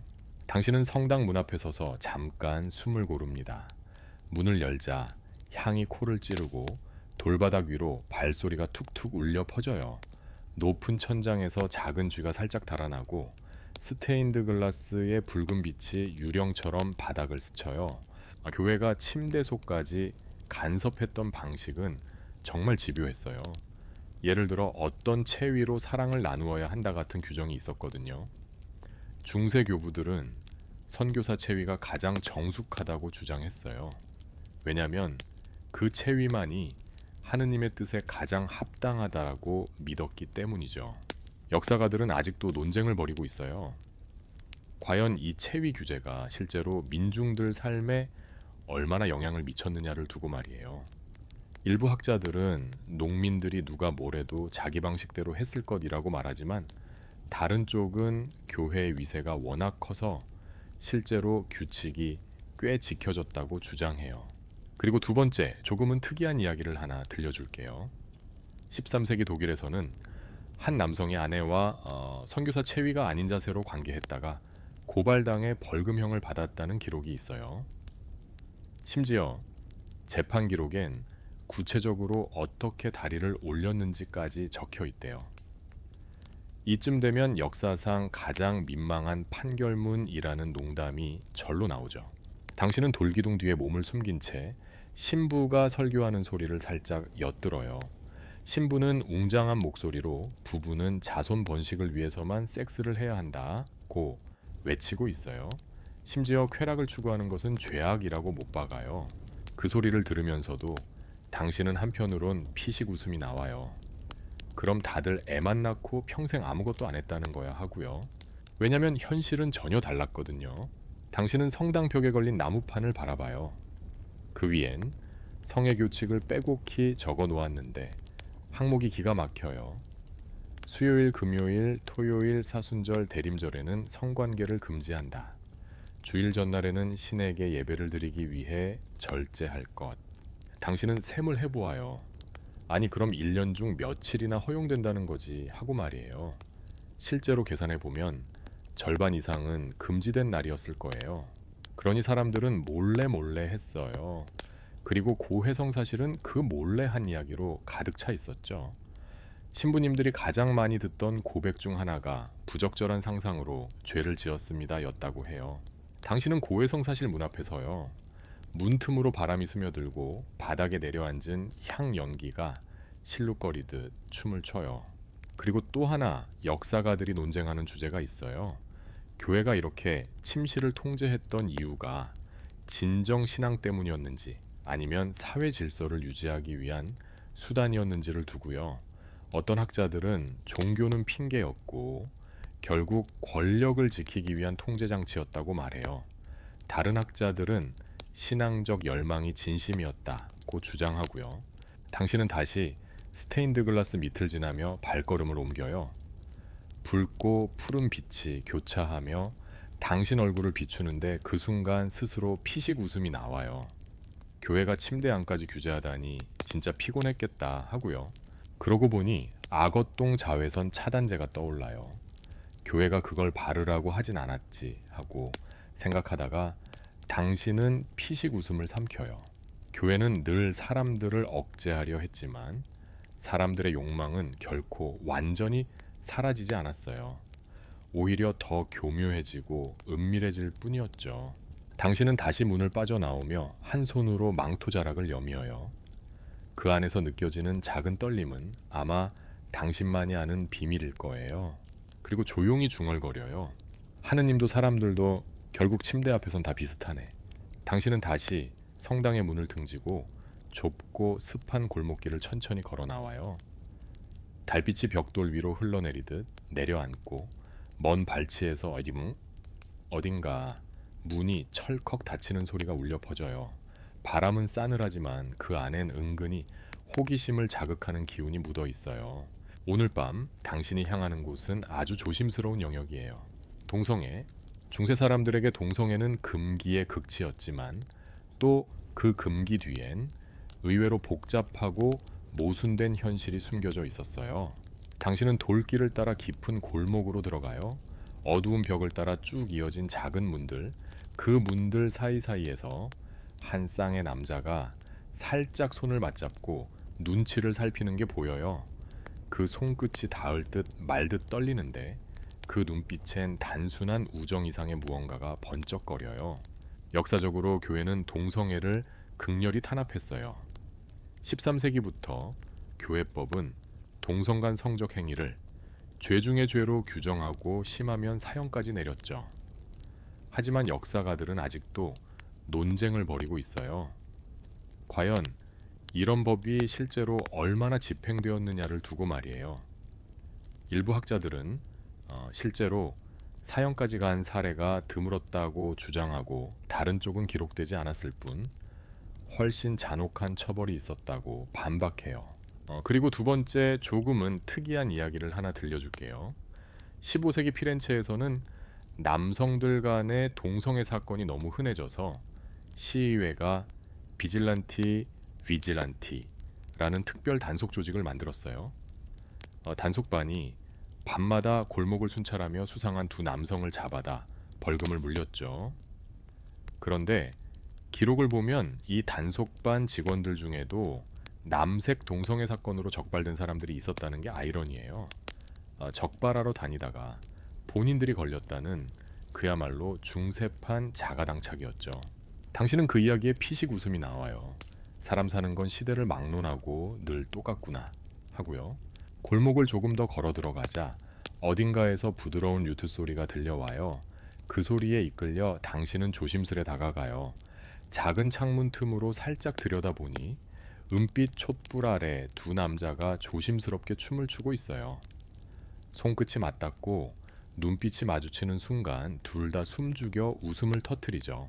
그리고 당신은 생각해요. 이 순간만큼은 얼마나 달콤했을까. 하지만 그 달콤함은 늘 공포와 한 몸이었어요. 왜냐하면 한 번 발각되면 교회와 법정 그리고 도시의 수치심이 그들을 덮쳤으니까요. 당신은 벽돌에 손을 대보아요. 차가운 감촉이 손끝에 스며들고 마치 그 벽이 수백 년 동안 듣고 본 은밀한 이야기들을 아직도 품고 있는 듯 해요. 그리고 또 하나 역사가들이 논쟁하는 주제가 있어요. 중세 사회가 동성애를 철저히 혐오했느냐 아니면 어느 정도는 묵인했느냐 하는 문제예요. 기록을 보면 교회는 동성애를 극단적으로 금지했지만 또 다른 자료들에서는 귀족들이 하인이나 친구와 몰래 관계를 맺었다는 사례가 계속 등장해요. 그중 어떤 기록은 너무 세부적이어서 이건 연구자가 아닌 그냥 호사가들이 쓴 게 아니냐는 의심도 살 정도죠. 당신은 골목 끝 작은 문 앞에서 발걸음을 멈춰요. 그 문 위엔 작은 조각상이 걸려 있는데 남자 두 명이 서로 등을 기댄 모습이에요. 자세히 보면 그 조각상의 두 사람은 손끝으로 살짝 서로의 손을 잡고 있어요. 중세에도 큐 아이콘이 있었네 하고 당신은 피식 웃음이 나와요. 문득 떠오르는 악어똥 자외선 차단제. 그 시절에 동성애자들도 혹시 악어똥 바르면서 은밀히 신호 보낸 거 아냐 하고 농담하듯 중얼거려요. 왜냐면 당시 동성애자들 사이에는 은밀한 암호화 사인이 있었어요. 특정 색깔의 리본 류트 연주에 쓰이는 특정 멜로디 혹은 특정 단어들, 이 모든 게 서로 같은 부류임을 알아보는 작은 단서였죠. 그 비밀스러운 언어들은 무척이나 인간적이에요. 사람은 언제나 자기 마음을 누군가와 공유하고 싶어 하니까요. 당신은 그 작은 문을 손으로 살포시 쓸어봐요. 문이 차갑게 떨리는 걸 느끼며 이 안에도 수백 년 동안 숨죽인 이야기들이 쌓여 있을 것만 같아요. 그리고 깨달아요. 중세의 동성애자들은 결코 단순히 숨죽여 있던 존재들이 아니었다는 걸요. 그들은 사랑했고 두려워했고, 하지만 어떻게든 서로를 찾으려 애썼어요. 당신은 다시 골목을 빠져나오며 하늘을 올려다봐요. 달빛은 여전히 조용히 도시 위를 비추고 바람은 한층 부드럽게 스쳐가요. 그리고 중얼거려요. 사랑 앞에서는 시대도 규칙도 무력하구나. 당신은 다시 어두운 골목을 빠져나와 은은한 달빛이 부서져 내리는 너른 광장으로 걸어 나와요. 바람은 부드럽지만 그 속엔 묘하게 알싸한 긴장감이 감돌아요. 광장 끝에는 높고 화려한 대저택들이 늘어서 있는데 그 창문들 사이로 한 줄기 촛불이 깜박이고 있어요. 그 빛은 마치 여기서도 이야기가 있다고 신호를 보내는 것 같아요. 오늘 밤 당신이 들어설 문 너머엔 상류층의 비밀이 숨어 있어요. 바로 상류층의 바람난 부부들이죠. 사람들은 귀족들이 화려하고 기품 있게 살았다고만 생각하지만 실상 그들 삶의 뒤편에는 복잡하게 얽힌 스캔들과 은밀한 불륜이 한가득이었어요. 당신은 커다란 대문 앞에서 살짝 귀를 기울여요. 안에서 들려오는 음악 소리와 잔잔한 웃음소리, 그리고 때때로 터져 나오는 숨죽인 탄성이 뒤섞여 있어요. 역사적으로 보면 중세 후기로 갈수록 귀족 사회는 점점 더 정치적이고 계산적인 결혼을 했어요. 부부는 대개 사랑해서 결혼한 게 아니라 집안끼리의 이권과 동맹 때문이었죠. 그러다 보니 마음은 자주 다른 곳으로 향했어요. 역사가들은 아직도 논쟁을 벌이고 있어요. 과연 상류층의 불륜이 얼마나 대놓고 자행되었는지를 두고요. 일부 학자들은 그들에겐 관습적 자유가 있었다고 주장하고, 다른 학자들은 기록이 적은 건 단지 들키지 않으려 했기 때문이라고 말하죠. 그리고 두 번째, 조금은 특이한 이야기를 하나 들려줄게요. 14세기 잉글랜드의 한 귀족 부인은 자신의 시동생과 오랫동안 관계를 맺었는데 남편이 이를 알고도 모른 척했다는 기록이 있어요. 이유가 뭐였냐면 시동생 쪽이 정치적으로 중요한 인물이었기 때문이죠. 집안의 평화와 명예를 위해서라면 부인의 불륜쯤은 눈 감아주겠다는 논리가 당시 귀족들 사이에서는 의외로 흔했대요. 듣고 있으면 이게 무슨 고대 판막장 드라마냐 하는 생각이 절로 들죠. 당신은 그 저택 안으로 살금살금 발을 들여놓아요. 안쪽 홀에서는 부드러운 음악이 흐르고 귀부인들과 귀족 신사들이 은은한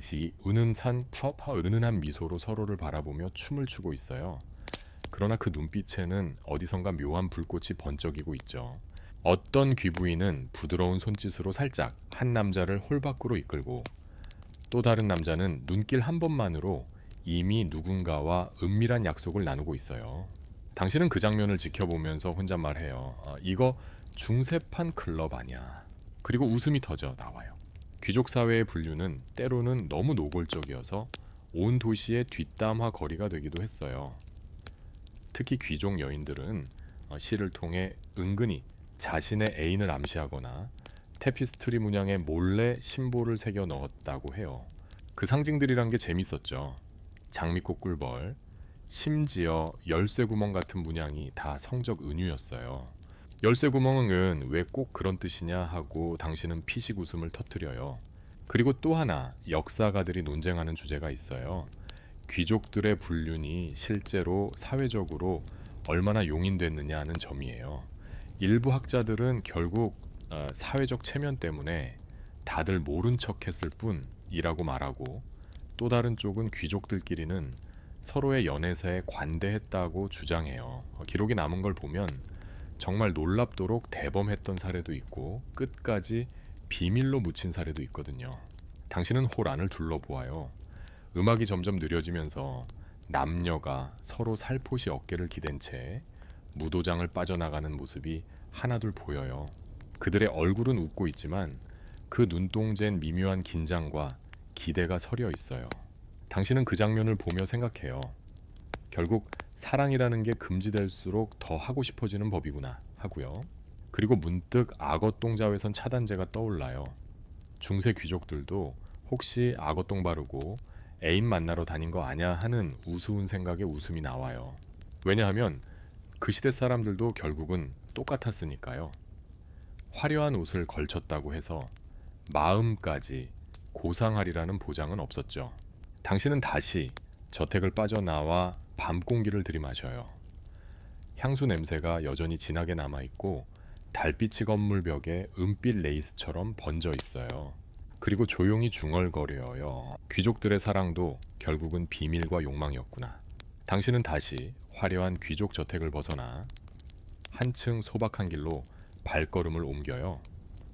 대리석 대신 울퉁불퉁한 돌길 비단 커튼 대신 헝겊 발향수 대신 구수한 빵 냄새가 풍기는 곳, 바로 농민들의 동네예요. 오늘 밤 당신이 들어설 곳은 화려하진 않지만 묘하게 진솔한 공간이에요. 농민의 침실, 일상의 욕망이 살아 숨쉬던 곳이죠. 당신은 한 초라한 집 앞에서 잠시 멈춰서요. 바람이 헝겊 발을 살짝 젖히자 그 틈 사이로 방 안 풍경이 얼핏 보이는데요. 작고 좁은 방 벽에는 소박한 십자가 하나, 구석에는 곡식 자루가 쌓여 있어요. 그리고 얇은 지푸라기 이불 위엔 두 사람이 다소 부끄럽게 얼굴을 마주보고 앉아 있어요. 중세의 농민들도 사랑하고 욕망했어요. 다만 귀족들처럼 금실이 촘촘한 비단 커튼 뒤에서가 아니라 바람이 숭숭 드나드는 허름한 방 안에서였죠. 역사적으로 보면 농민들의 성생활은 굉장히 현실적이었어요. 사랑이 낭만이라기보단 생활의 일부였거든요. 겨울 오기 전에 아기 하나는 더 만들어야겠다 같은 대사가 진짜 일상이었대요. 역사가들은 아직도 논쟁을 벌이고 있어요. 과연 농민들이 성을 얼마나 개방적으로 즐겼느냐 하는 문제를 두고요. 어떤 학자들은 그들도 교회 규율을 꽤 따랐다고 말하고, 다른 학자들은 현실은 다 무시하고 본능대로 살았다고 주장해요. 그리고 두 번째, 조금은 특이한 이야기를 하나 들려줄게요. 14세기 독일의 한 기록에는 농민 부부가 추운 겨울밤 몸을 녹이기 위해 곡식자루 위에서 사랑을 나눴다는 일화가 있어요. 그런데 그때 들켜버린 이유가 자루 속에서 쥐들이 튀어나와 쳇바퀴 돌듯 방 안을 뛰어다녔기 때문이었다고 해요. 이 소동 때문에 온 동네가 웃음바다가 됐다는 기록이 남아있어요. 역시 중세의 로맨스는 늘 동물들과 함께한다니까 하고 당신은 피식 웃음이 나와요. 당신은 방 안을 한 발짝 더 들여다봐요. 농민 부부는 서로 수줍은 듯 웃음을 주고받고 있어요. 하지만 눈빛엔 생활의 피로가 묻어나죠. 손톱 밑엔 흙이 끼어 있고 목덜미엔 땀방울이 송글송글 맺혀 있어요. 그렇지만 그 속에서도 작은 설렘은 살아 있었어요. 중세 농민들은 비록 돈도 사치도 없었지만 사랑을 나누는 순간만큼은 귀족 못지않게 열정적이었다고 해요. 어떤 기록엔 농민들이 의외로 다양한 체위를 시도했다는 문구도 남아있죠. 이 때문에 교회는 이들을 짐승처럼 방탕하다고 비난했대요. 아니 곡식자루 위에서 체위 연구라니 하고 당신은 피식 웃음을 터뜨려요. 그리고 또 하나 역사가들이 논쟁하는 주제가 있어요. 농민들도 피임을 알았느냐는 점이에요. 일부 학자들은 그들은 허브나 동물의 방광 같은 자연재료를 이용해 임신을 피하려 했다고 주장해요. 하지만 또 다른 쪽은 기록이 너무 희박해 실제로 얼마나 쓰였는지 알 수 없다고 반박하죠. 당신은 방 안구석에 놓인 작은 바구니를 살펴봐요. 그 안엔 말린 허브 뭉치가 담겨 있어요. 민트 마조람 그리고 쑥 같은 향이 코끝을 톡 쏘는데 이 허브들이 단순히 향내를 위해서만 쓰인 게 아니었대요. 일부는 피임이나 성병 예방용으로 사용됐다고 하죠. 중세판 피임약이 결국 허브였네 하고 당신은 고개를 끄덕여요. 그리고 문득 악어똥 자외선 차단제가 떠올라요. 허브도 좋지만 악어똥은 좀 아니잖아 하고 혼잣말하죠. 당신은 다시 방 밖으로 발걸음을 떼요. 바람이 곡식 냄새를 실어오고 밤하늘엔 별빛이 촘촘히 박혀 있어요. 그런데도 당신은 느껴요. 농민들의 밤은 소박했지만 그 안엔 귀족 못지않은 진한 욕망과 삶을 이어가려는 필사적인 에너지가 숨쉬고 있었다는 걸요. 그리고 조용히 중얼거려요. 곡식자루 위의 사랑, 역시 중세답다. 당신은 농민들의 소박한 마을을 뒤로하고 다시 조금은 세련된 길로 접어들어요. 가로등 대신 등롱이 줄지어 흔들리고 달빛은 벽돌 담장 위에 은빛 비단처럼 쏟아져 내리고 있어요. 바람은 여전히 서늘하지만 이번엔 그 안에 묘하게 은밀한 기대감이 섞여 있어요. 오늘 밤 당신이 탐험할 것은 옷 속에 숨겨진 신호들이에요. 의복 아래 숨은 암호와 유혹의 언어. 중세 사람들은 말을 꺼내기 어려운 욕망을 색과 레이스 허리끈 같은 사소한 것들로 대신 표현했어요. 당신은 어느 대로변을 걷다가 상점 창문에 비친 스스로를 힐끗 살펴봐요. 달빛 아래 은은히 빛나는 레이스 장식 허리에 묶인 끈 옷감의 색조, 이런 게 다 일종의 신호였다는 사실을 알고 있었나요? 역사적으로 보면 중세 후기 유럽에서는 옷차림이 단순히 입는 것을 내넘어 계급 정치적 입장 그리고 성적 신호까지 포함하는 복합 언어였어요. 특히 색은 강력한 메시지를 담고 있었죠. 예를 들어 붉은색은 대개 욕망과 정열을, 검은색은 금욕과 비밀스러움을 암시했대요. 역사가들은 아직도 논쟁을 벌이고 있어요. 과연 평민들까지 이런 색의 언어를 잘 이해했느냐를 두고요. 어떤 학자들은 귀족들만의 코드였다고 주장하고 또 다른 학자들은 시장 바닥의 장사꾼들도 충분히 눈치껏 해석했다고 말하죠. 그리고 두 번째, 조금은 특이한 이야기를 하나 들려줄게요. 15세기 이탈리아의 한 귀부인이 남편 몰래 연인을 만나기 위해 옷깃에 은색 리본을 달았다는 기록이 있어요.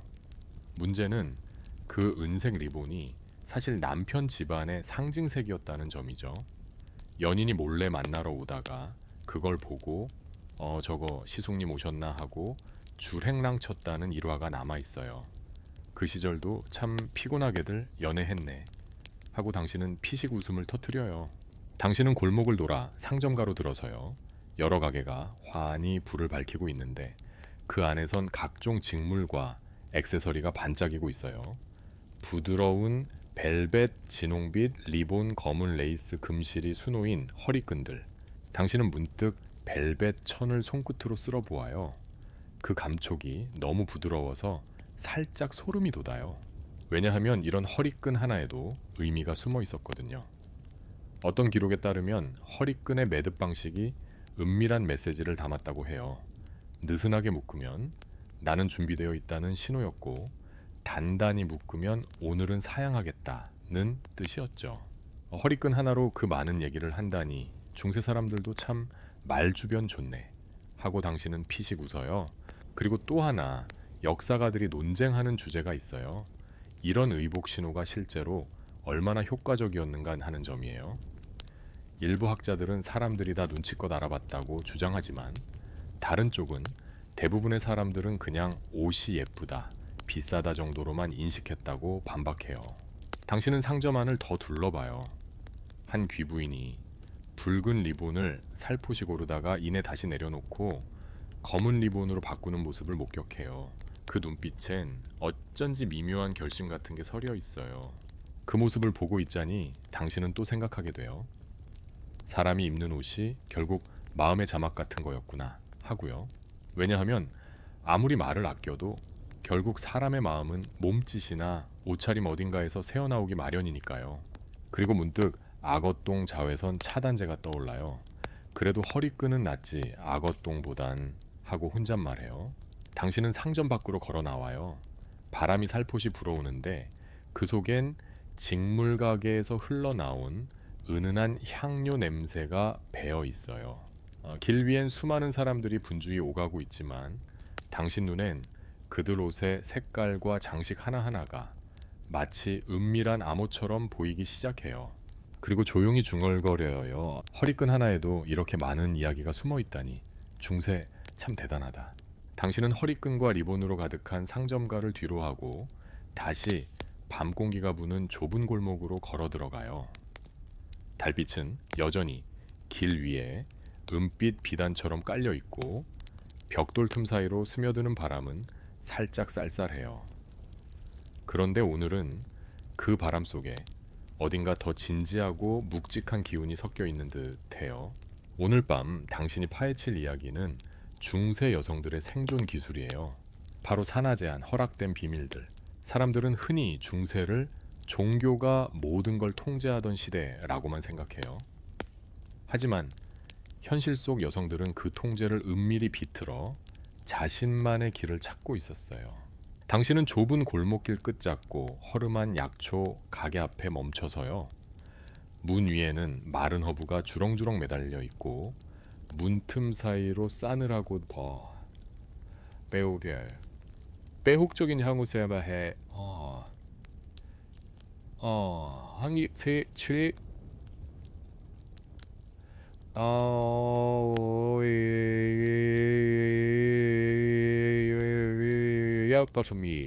역사적으로 보면 중세 교회는 성관계의 목적을 철저히 자손 번식으로 규정했어요. 쾌락을 위해 하는 관계는 죄라고 단정했죠. 그런데도 현실은 달랐어요. 아이를 더 이상 낳고 싶지 않은 여성들은 어떻게든 방법을 찾아야 했으니까요. 역사가들은 아직도 논쟁을 벌이고 있어요. 과연 중세 여성들이 실제로 얼마나 효과적인 피임법을 알고 있었는지를 두고요. 어떤 학자들은 놀랄 만큼 정교한 허브 요법이 존재했다고 주장하지만 다른 학자들은 대부분은 미신 수준이었고 효과도 미미했다고 말해요. 그리고 두 번째, 조금은 특이한 이야기를 하나 들려줄게요. 15세기 프랑스에서 어떤 여성은 여성들이 아이를 원치 않을 때 쓸 수 있다며 스카몬니 에스카모니라는 허브를 몰래 팔았다고 해요. 그런데 이 허브가 너무 쓰고 먹고 나면 며칠 동안 심한 복통을 일으켜서 결국 그 여성은 마녀라는 혐의로 체포됐대요. 아이 안 낳겠다고 했다가 마녀로 몰리다니 하고 당신은 피식 웃음이 나와요. 당신은 약초가게 문을 살며시 열어보아요. 안은 어두웠고 향기와 먼지가 뒤섞여 있어요. 선반마다 빽빽하게 꽂힌 유리병 안에는 말린 풀잎씨앗 진득한 갈색 액체가 가득 들어있어요. 당신은 작은 병 하나를 들어 빛에 비춰보아요. 그 속엔 검푸른 기름 같은 액체가 천천히 흔들리고 있어요. 주인 여인은 낮은 목소리로 속삭여요. 이건 생리를 불러오는 물이요. 아무도 본 줄 모르게 가져가시오. 당신은 그 말을 듣고 살짝 등골이 서늘해져요. 그 말 속에 얼마나 많은 두려움과 절박함이 섞여 있는지 느껴지니까요. 왜냐하면 중세 여성들에게 원치 않는 임신은 단순한 개인 문제가 아니었어요. 가문 재산, 심지어 생존 자체가 걸려 있었거든요. 그리고 또 하나 역사가들이 논쟁하는 주제가 있어요. 중세 여성들이 낙태를 얼마나 시도했느냐 하는 문제예요. 어떤 기록에는 허브나 기도문을 이용해 낙태를 시도했다는 사례가 적혀 있지만 또 다른 학자들은 그런 이야기는 후대의 과장일 뿐 실제론 드물었다고 반박해요. 당신은 약초 가게를 나서며 머릿속이 복잡해져요. 왜냐하면 방금까지 귀부인들에 의해 은빛구슬 얘기를 듣고 웃고 있었는데 이제는 삶과 죽음이 걸린 이야기를 듣고 있으니까요. 중세의 밤은 이렇게 늘 웃음과 비극이 한 발자국 차이였어요. 그리고 또 하나 흥미로운 디테일. 중세에는 악어똥뿐 아니라 피임제로 석류씨를 씹어먹거나 꿀에 절인 양귀비씨를 먹기도 했대요. 효과는 글쎄요, 그저 기분 탓이었을지도 모르겠네요. 중세판 콘돔은 없었냐고 하고 당신은 스스로에게 물어요. 사실 동물의 방광이나 장을 이용한 원시적인 콘돔이 존재했다는 기록이 있긴 해요. 하지만 대부분은 귀족이나 부유한 상인들만 쓸 수 있었대요. 값이 너무 비쌌거든요. 당신은 다시 밤길로 나서요. 허브향이 아직 옷깃에 남아있고 등 뒤에 닫히는 가게 문소리가 묘하게 긴 여운을 남겨요. 그리고 느껴요. 중세 여성들이 얼마나 치열하게 그리고 은밀하게 자기 삶을 지켜내려 했는지를요. 그리고 중얼거려요. 허브 한 줌에도 생사가 달렸던 시대였구나. 당신은 허브 냄새가 아직도 배어있는 옷깃을 여미며 다시 길 위로 발걸음을 옮겨요. 이번에는 골목들이 한층 더 조용하고 어둠이 깊숙이 내려앉아 있어요. 길 모퉁이마다 스며드는 바람은 묘하게 긴장감을 품고 있고 달빛은 차가울 정도로 선명해요. 오늘 밤 당신이 향하는 곳은 신앙과 현실 사이에서 흔들리던 사람들의 세계예요. 바로 성직자들의 위선적 쾌락. 낮에는 하느님의 말씀을 외치던 그들이 밤이 되면 인간적인 욕망에 사로잡히던 이야기가 있었어요. 당신은 좁은 돌계단을 따라 한 수도원 쪽으로 발을 옮겨요. 성벽 위로 보이는 수도원의 첨탑은 검게 드리운 구름 사이에서 음산하게 빛나고 있죠. 계단 끝에 다다르자 나무 문이 살짝 열리고 안쪽에서 은은한 촛불빛이 새어나와요. 그 문틈 사이로 당신은 성직자들의 은밀한 이중생활을 엿보게 될 거예요. 역사적으로 보면 중세 성직자들은 공식적으로 결혼도 성생활도 엄격히 금지당했어요. 하지만 현실은 달랐어요. 수도원 문서에는 수도사나 사제들이 여성과 관계를 맺었다는 기록이 꽤 자주 등장해요. 심지어 일부 성직자들은 동네 매춘업소와 내통했다는 증언도 남아있죠. 역사가들은 아직도 논쟁을 벌이고 있어요. 과연 성직자들의 일탈이 일부 개인의 문제였는지 아니면 구조적인 문제였는지를 두고요. 어떤 학자들은 수도원 생활의 극단적 금욕이 오히려 반동으로 강한 욕망을 키웠다고 주장하고, 다른 학자들은 대다수 성직자들은 충실하게 살았다고 말해요. 그리고 두 번째, 조금은 특이한 이야기를 하나 들려줄게요. 15세기 스페인에서는 한 신부가 자신의 성당 헌금으로 러브 코티지를 마련한 사건이 있었대요. 그곳에서 여러 여성과 관계를 맺다 발각됐는데, 재판 기록에 따르면 신부는 이렇게 항변했다고 해요. 하느님께서 주신 본능을 거스르지 못했다. 결국 그는 파문당했지만 동네 사람들은 헌금으로 집까지 사주었다니 그 정성은 인정해줘야 하지 않냐며 수군거렸대요. 사람도 참 나쁜 짓도 기왕이면 크게 하네 하고 당신은 피식 웃음이 나와요. 당신은 수도원 복도 안으로 살며시 들어가요. 돌벽엔 성인들의 초상화가 걸려있고 초는 흔들리듯 빛을 반짝여요. 그리고 복도 끝 작은 문틈 사이로 두 수도사가 은밀히 귓속말을 주고받는 모습이 보여요. 그들의 얼굴은 경건하지만 눈빛은 어쩐지 사람 냄새가 나요. 중세에는 성직자들이 설교 중 쾌락은 죄라고 크게 외쳤지만 실상 고해성 사실은 종종 성적인 고백들로 가득했어요. 신자들이 자꾸 부적절한 상상을 했습니다 라며 고백하니까 신부들이 그 고백을 듣고 오히려 자극을 받았다는 이야기도 있죠. 당신은 그 이야기를 들으며 혼잣말해요. 고해성 사실이 고백실이 아니라 야설 출판사 아니었냐 하고요. 그리고 또 하나 역사가들이 논쟁하는 주제가 있어요. 성직자들의 성적 일탈이 당시 사회에서 어느 정도 용인되었느냐 하는 점이에요. 어떤 학자들은 사람들도 이미 알고 있었고 은근히 묵인했다고 주장하지만, 다른 학자들은 발각되면 그야말로 파문과 사회적 매장으로 이어졌다고 반박해요. 기록을 보면 정말 극단적인 처벌을 받은 사례도 있고 오히려 무마된 사례도 뒤섞여 있거든요. 당신은 수도원의 작은 창문 앞에 서서 바깥을 내다봐요. 밤하늘은 별빛조차 드물고 성벽 위로 바람이 휘돌아가며 묘한 소리를 내요. 그리고 문득 악어똥자외선 차단제가 떠올라요. 중세 사람들은 뭘 바르든 뭘 숨기든 참 열심히 살았네 하고 중얼거려요. 왜냐하면 결국 사람은 누구나 약하고 동시에 욕망으로 가득 차 있잖아요. 당신은 수도원 복도 끝에서 돌아 나와요. 문이 닫히며 철컥하고 울리는 그 소리가 마치 무거운 비밀 하나가 다시 덮이는 소리처럼 느껴져요. 그리고 느껴요. 성스러운 옷자락 밑에도 결국 흔들리는 인간의 욕망이 있었다는 사실을요. 당신은 다시 길로 나와 밤 공기를 크게 들이마셔요. 달빛은 여전히 차갑지만 어딘가 그 속엔 이상하게도 위로가 담겨 있는 것 같아요. 그리고 조용히 중얼거려요. 하느님 앞에서도 결국 사람은 사람일 뿐이었구나. 당신은 수도원의 무거운 문을 등지고 다시 골목길로 나와요. 돌담 위로 달빛이 희미하게 깔리고 길바닥엔 낙엽이 바스락거려요. 그런데 오늘 밤 공기에 뭔가 좀 더 비밀스럽고 심지어 마법 같은 기운이 배어 있어요. 왜냐하면 이번에 당신이 들어설 세계는 민간요법과 섹스 마법이 뒤섞여 있던 미스터리의 세계이니까요. 당신은 좁은 골목을 따라 한 허름한 문 앞에 멈춰서요.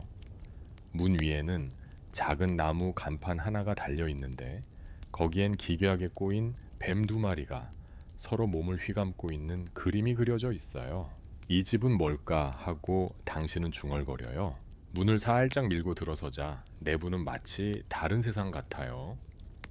허브 냄새와 촌농탄 냄새가 뒤섞여 있고 천장에는 마른 허브 다발들이 주렁주렁 매달려 있어요. 그리고 구석에서 작은 탁자 위에 놓인 두꺼운 책들이 쌓여 있고 그 위로 금가루처럼 빛나는 뭔가가 흩날리고 있어요. 이곳은 마법사이자 약초술사 혹은 주술사라 불리던 사람들의 공간이에요. 중세 사람들은 약초를 사랑했어요. 단순히 병을 고치기 위해서가 아니라 때로는 성적인 문제를 해결하거나 쾌락을 증진하기 위해서 말이죠. 역사적으로 보면 사랑의 묘약은 중세 유럽에서 꽤나 흔했어요. 어떤 사람들은 특정 허브나 동물의 내장을 섞어 물약을 만들고 이걸 몰래 상대방 음료에 타서 먹였대요. 이걸 먹으면 나만 바라보게 된다는 식으로요. 역사가들은 아직도 논쟁을 벌이고 있어요. 과연 이런 마법적 요법이 실제 효과가 있었느냐 아니면 전부 플라시보였느냐를 두고요. 일부 학자들은 심리적인 힘이 어마어마했기 때문에 효과가 있었다고 말하고 다른 학자들은 사람 기분 말고는 아무 효과도 없었다고 단언하죠. 그리고 두 번째, 조금은 특이한 이야기를 하나 들려줄게요. 14세기 영국에서는 한 여인이 사랑하는 남자가 자꾸 자신을 거부하자 그의 빵에 곰팡이 핀 곡물가루와 민트즙 그리고 자신의 머리카락을 섞어 먹였다는 기록이 있어요. 그 남자가 이후 갑자기 그녀에게 빠져들었다고 하는데 문제는 몇 달 뒤 심각한 복통으로 쓰러졌다는 거죠. 사랑도 좋지만 장 건강은 좀 챙기자 하는 농담이 절로 나와요. 당신은 방 안을 더 둘러봐요. 유리병들에는 다채로운 색의 액체가 담겨 있고 어떤 병엔 말린 도마뱀 꼬리까지 둥둥 떠 있어요. 그리고 주술사는 속삭이듯 당신에게 말을 걸어요. 이건 남자의 욕정을 불러일으키는 약이오. 하지만 너무 많이 먹이면 죽을 수도 있어. 당신은 그 말을 듣고 살짝 한 발 뒤로 물러서요. 역시 중세에는 늘 생과 사가 붙어 있네 하고 생각하면서요. 그리고 또 하나 역사가들이 논쟁하는 주제가 있어요. 이런 주술이 정말 마녀 사냥의 빌미가 되었느냐는 점이에요. 어떤 학자들은 성적 마법이 마녀 재판의 중요한 이유 중 하나였다고 말하지만 다른 학자들은 마녀 사냥은 정치적이고 경제적인 이유가 더 컸다고 주장해요.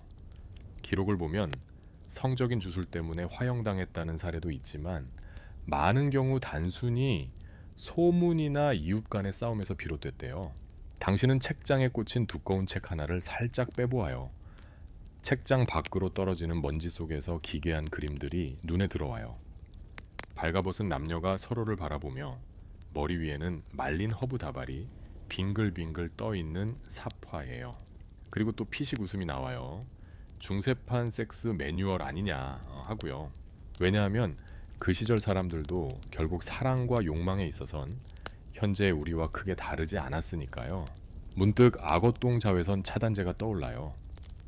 하긴 그 시절엔 뭐든 몸에 바르거나 먹거나 했겠지 하고 중얼거려요. 당신은 방을 빠져나오며 촛불빛이 사라져가는 걸 바라봐요. 마치 그 빛 속에 온갖 은밀한 비밀이 함께 사라지는 것 같아요. 그리고 느껴요.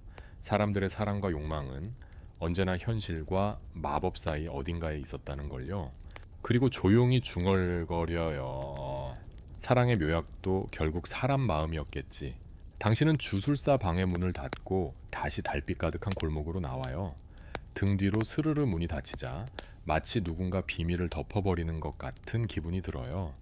밤 공기는 싸늘해졌고 바람은 낮게 휘파람을 불며 벽돌 틈을 스쳐 지나가요. 그런데 이번에는 그 바람 속에 어딘가 날카롭고 서늘한 기운이 섞여 있어요. 왜냐하면 이번에 당신이 향하는 곳은 욕망이 부른 어두운 그림자 질투의 범죄가 피로 얼룩진 사랑 이야기를 품고 있기 때문이에요. 당신은 길 끝에 서 있는 오래된 여관으로 다가가요.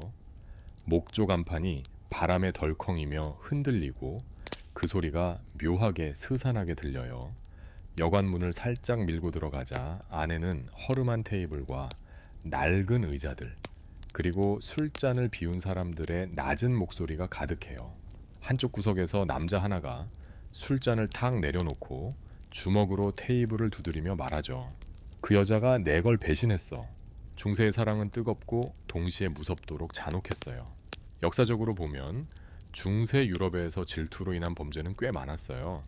특히 성적 배신은 개인의 명예뿐 아니라 가문의 명예까지 건드리는 일이라 때론 피로 이어지는 극단적인 복수를 부르곤 했죠. 역사가들은 아직도 논쟁을 벌이고 있어요.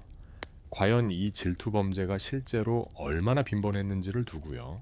어떤 학자들은 기록에 남은 것보다 훨씬 흔했다고 주장하고, 다른 학자들은 드문 사건이었는데도 문학과 구전에서 과장되었다고 말하죠. 그리고 두 번째, 조금은 특이한 이야기를 하나 들려줄게요. 14세기 이탈리아에서는 한 상인의 아내가 이웃 귀족과 바람을 피우다 들켰는데 상인이 아내를 용서하는 척하다가 조용히 끝내자며 둘을 한 방에 가두고 칼로 둘 다 찔러 죽였다는 기록이 있어요. 재판에서 그는 내 명예를 지키기 위해서였다고 주장했고, 일부 배심원은 동정했지만 결국 종신형을 선고받았대요. 듣고 있으면 중세판 막장 드라마가 따로 없네 하는 생각이 절로 들죠. 당신은 여관 안을 천천히 둘러봐요. 벽엔 먼지가 수북이 쌓인 테피스트리가 걸려 있고 곳곳에서 낮은 술렁임이 일어나요. 그런데 그 소리들 속에는 언제나 누가 누구랑 잤다더라 같은 은밀한 소문이 숨어 있어요. 왜냐하면 중세의 질투 범죄는 단순히 개인적인 분노가 아니었거든요. 그건 체면재산 혈통, 심지어 정치적 이해관계까지 얽힌 무거운 사건이었어요. 당신은 술잔을 비운 남자가 한숨을 내쉬며 중얼거리는 걸 들어요. 그 여자가 다른 남자랑 잤다고 그건 내 명예를 죽인 거나 마찬가지야. 그리고 또 하나 역사가들이 논쟁하는 주제가 있어요. 중세법이 이런 질투 범죄를 얼마나 관대하게 대했느냐는 점이에요. 일부 법전에는 배우자의 간통을 적발한 배우자가 살인을 저질러도 명예살인으로 감형하거나 심지어 무죄로 풀어주었다는 조항이 있었대요. 반면 다른 지역에선 어쨌든 살인은 살인이라며 엄벌에 처했죠. 당신은 여관벽에 붙은 오래된 공지문을 읽어봐요. 거기엔 이렇게 쓰여 있어요. 간통을 고발하면 보상금 지급, 그러나 허위로 고발할 시 엄벌. 그 문구를 보면서 당신은 피식 웃음이 나와요. 고자질에도 보너스가 붙던 시대라니 하고요.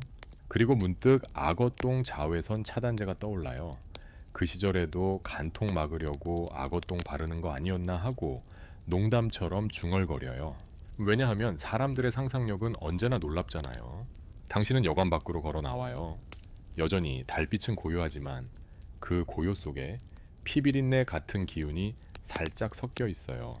그리고 느껴요. 사랑이 가장 뜨거울 때 동시에 가장 잔혹할 수 있다는 걸요. 그리고 조용히 중얼거려요. 질투는 언제나 피냄새를 불러오나 봐. 당신은 여관문을 조심스레 닫고 다시 골목으로 나와요. 방금 들었던 질투로 얼룩진 이야기가 아직도 귓가를 맴도는 듯하지만 이번엔 공기의 결이 조금 달라졌어요. 밤은 한층 더 고요하고 바람은 더욱 차갑게 스며들어요. 오늘 밤 당신이 걸어 들어갈 곳은 겉으로는 가장 성스럽지만 그 벽 뒤엔 인간적인 갈등과 억눌린 욕망이 들끓었던 장소예요. 바로 성스러운 금욕 속 숨겨진 욕망, 수도원의 이야기예요. 당신은 돌담 위로 길게 뻗은 수도원 벽을 따라 천천히 걸어요. 커다란 창문 사이로 어렴풋이 새어나오는 촛불빛이 벽을 희미하게 물들이고 있죠. 그리고 그 빛 아래엔 낮에는 감히 상상도 못할 비밀들이 잠들어 있었어요. 사람들은 흔히 수도원을 신성하고 청렴결백한 공간으로만 떠올려요. 하지만 실제로는 달랐어요. 인간의 본능은 아무리 두꺼운 돌벽 안에 가둬도 완전히 사라지지 않았으니까요. 역사적으로 보면 수도원 규율은 엄청나게 엄격했어요. 정해진 시간마다 기도하고 금식하고 금욕하고 심지어 말조차 아껴야 했어요. 하지만 그 혹독함이 오히려 억눌린 욕망을 부풀려 놓았다는 게 아이러니죠. 역사가들은 아직도 논쟁을 벌이고 있어요.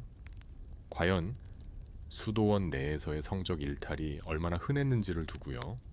어떤 학자들은 소수의 예외적 사건일 뿐이라 말하지만 다른 학자들은 수도원은 은밀한 관계의 온상이었다고 주장해요. 그리고 두 번째 조금은 특이한 이야기를 하나 들려줄게요. 13세기 프랑스의 한 수도원에서 수녀들이 밤마다 몰래 사랑을 나누다 발각됐는데 그들이 변명으로 우린 서로의 영혼을 위로한 것뿐이라고 진술했다는 기록이 있어요.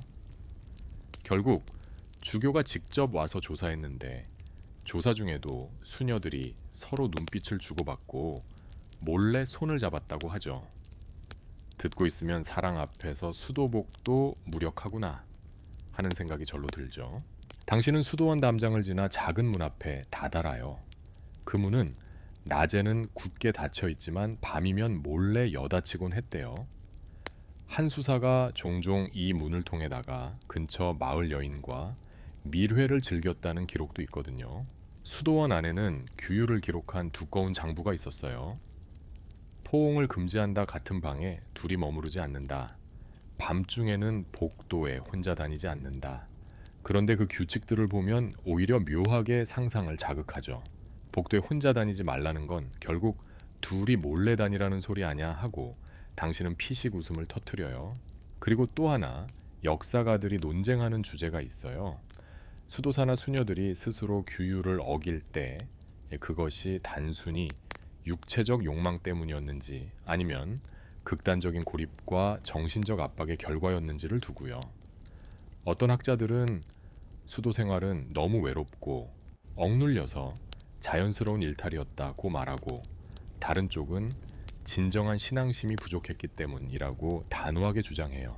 당신은 작은 창문으로 수도원 내부를 들여다봐요. 캄캄한 홀 안에 몇몇 수도사들이 무릎을 꿇고 기도하고 있는데 그중 한 사람은 자꾸만 다른 수도사를 곁눈질하고 있어요. 그 눈빛이 너무나 인간적이라 당신도 모르게 한숨이 새어나와요. 왜냐하면 사람은 결국 사람일 뿐이니까요. 아무리 신에게 바친 삶이라 해도 그 속엔 여전히 외로움도 욕망도 꿈틀대고 있었거든요.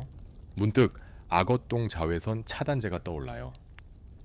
수도원 사람들도 혹시 몰래 악어똥 발랐을까 하고 중얼거리고는 스스로 웃음이 터져 나와요. 왜냐하면 중세는 언제나 그렇잖아요. 거룩함과 우스꽝스러움이 한 발짝 차이였으니까요. 당신은 다시 문을 닫고 수도원의 벽을 따라 걷기 시작해요. 달빛이 돌담 위에 내려앉아 서늘하게 빛나고 바람은 낮게 기도하듯 불어와요. 그리고 느껴요. 수도원의 높은 벽 안에도 결국 흔들리는 인간의 그림자가 숨어 있었다는 사실을요. 그리고 조용히 중얼거려요. 거룩함 뒤에도 결국 사람 냄새가 나는 법이구나.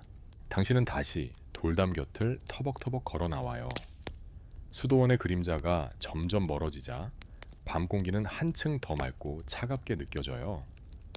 하지만 그 안엔 여전히 묘하게 달콤하고도 금지된 냄새가 배어 있어요.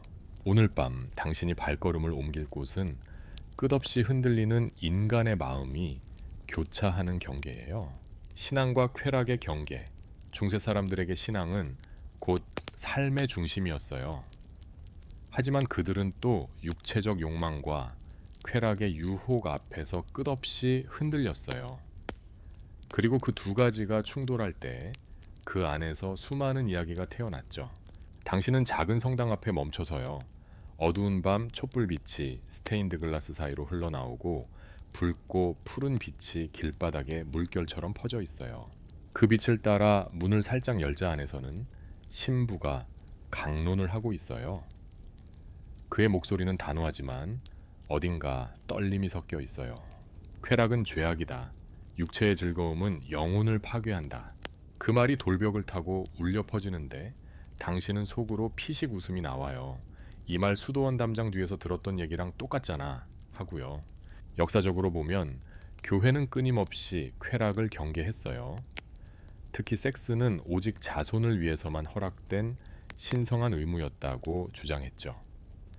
하지만 현실의 사람들은 그걸 전부 따를 수 없었어요. 지사이겠잖니. 역사가들은 아직도 논쟁을 벌이고 있어요. 과연 신앙심 깊은 사람들이 실제로 얼마나 육체의 욕망을 억눌렀는지 아니면 표면적 신앙 아래로 은밀히 즐겼는지를 두고요. 어떤 학자들은 대부분 교회 규율을 잘 지켰다고 말하지만 다른 학자들은 사람이 그럴 리 있냐며 고개를 젓죠. 그리고 두 번째, 조금은 특이한 이야기를 하나 들려줄게요.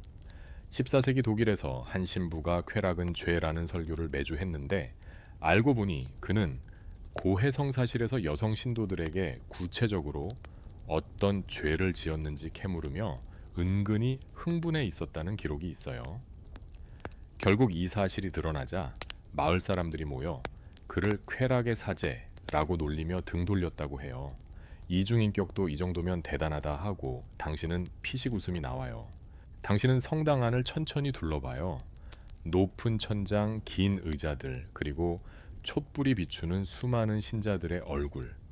모두 고개를 숙이고 있지만 그 안에도 분명 흔들리는 눈빛이 보여요. 왜냐하면 사람은 결국 신에게 기도하면서도 동시에 욕망을 품고 있거든요. 그리고 또 하나 역사가들이 논쟁하는 주제가 있어요. 쾌락을 죄로 규정한 것이 진심 어린 신앙의 결과였느냐 아니면 단순히 권력 유지 수단이었느냐는 점이에요. 어떤 학자들은 교회는 진심으로 신자들의 영혼을 걱정했다고 말하지만 다른 학자들은 사람들을 통제하기 위해 쾌락을 악마화했다고 주장하죠. 당신은 무릎 꿇은 한 여인을 바라봐요. 그녀의 손끝은 미세하게 떨리고 입술은 꼭 다물려 있어요. 그러나 그 눈빛엔 알 수 없는 갈망이 스쳐가요. 그리고 당신은 깨달아요. 신앙과 쾌락은 늘 팽팽히 맞서면서도 어쩐지 뗄 수 없는 여친의 넣은 사이였다는 걸요. 왜냐하면 교회가 아무리 죄라고 외쳐도 사람들은 결국 사랑을 하고 싶고 또 그 사랑 안에서 욕망을 느끼기 때문이었어요. 문득 악어똥 자외선 차단제가 떠올라요. 신앙도 좋지만 햇볕은 막아야지 하고 혼잣말하다가 자신도 모르게 웃음이 터져 나와요. 왜냐하면 그게 중세의 매력이거든요. 거룩함과 우스꽝스러움이 늘 한 끗 차이였으니까요. 당신은 성당 문을 살짝 닫고 다시 밤길로 나와요. 달빛은 더욱 차갑지만 그 안엔 여전히 사람들의 따뜻한 천이 섞여 있는 것 같아요. 그리고 느껴요. 신앙과 쾌락의 경계에서 사람들은 언제나 흔들리고 있었다는 사실을요. 그리고 조용히 중얼거려요. 하느님도 알 거야. 우리가 왜 이렇게 흔들리는지. 당신은 다시 성당문을 뒤로 하고 깊은 밤길로 발걸음을 옮겨요. 달빛은 도시 위에 부드럽게 내려앉고 바람은 조용히 담벼락을 스쳐가요. 오늘 밤 공기 속에는 뭔가 마무리되어 간다는 기운이 어렴풋이 배어 있어요. 왜냐하면 오늘 당신이 마주할 이야기는 중세 사람들이 남긴 수많은 금기와 관습을 넘어 결국 우리와 똑같이 꿈꾸고 사랑했던 인간적인 모습이니까요. 당신은 작은 다리를 건너 한 광장으로 들어서요. 그곳엔 여러 상점이 문을 닫고 사람들도 점점 자취를 감추고 있지만 공기 속에는 여전히 낮에 흘렸던 땀 냄새와 은은한 향수 냄새가 남아 있어요. 사람들은 늘 물었어요. 중세 사람들은 어떻게 사랑했을까? 그리고 오늘 밤 당신이 걸어온 이야기들이 그 답이에요. 역사적으로 보면 중세 유럽은 교회의 통제와 엄격한 도덕률로 꽁꽁 묶여 있었어요. 결혼은 계약이었고 성은 죄악이었고 쾌락은 금기로 여겨졌죠. 하지만 그 틈새마다 사람들은 숨구멍을 찾았어요. 사랑하고 싶었고 혼자서 몸을 쓰다듬고 싶었고 누군가의 천에 안기고 싶었어요. 역사가들은 아직도 논쟁을 벌이고 있어요. 과연 중세의 성문화가 정말로 그토록 어두웠는지 아니면 후대가 만들어낸 과장된 신화였는지를 두고요. 그리고 두 번째, 조금은 특이한 이야기를 하나 마지막으로 들려줄게요.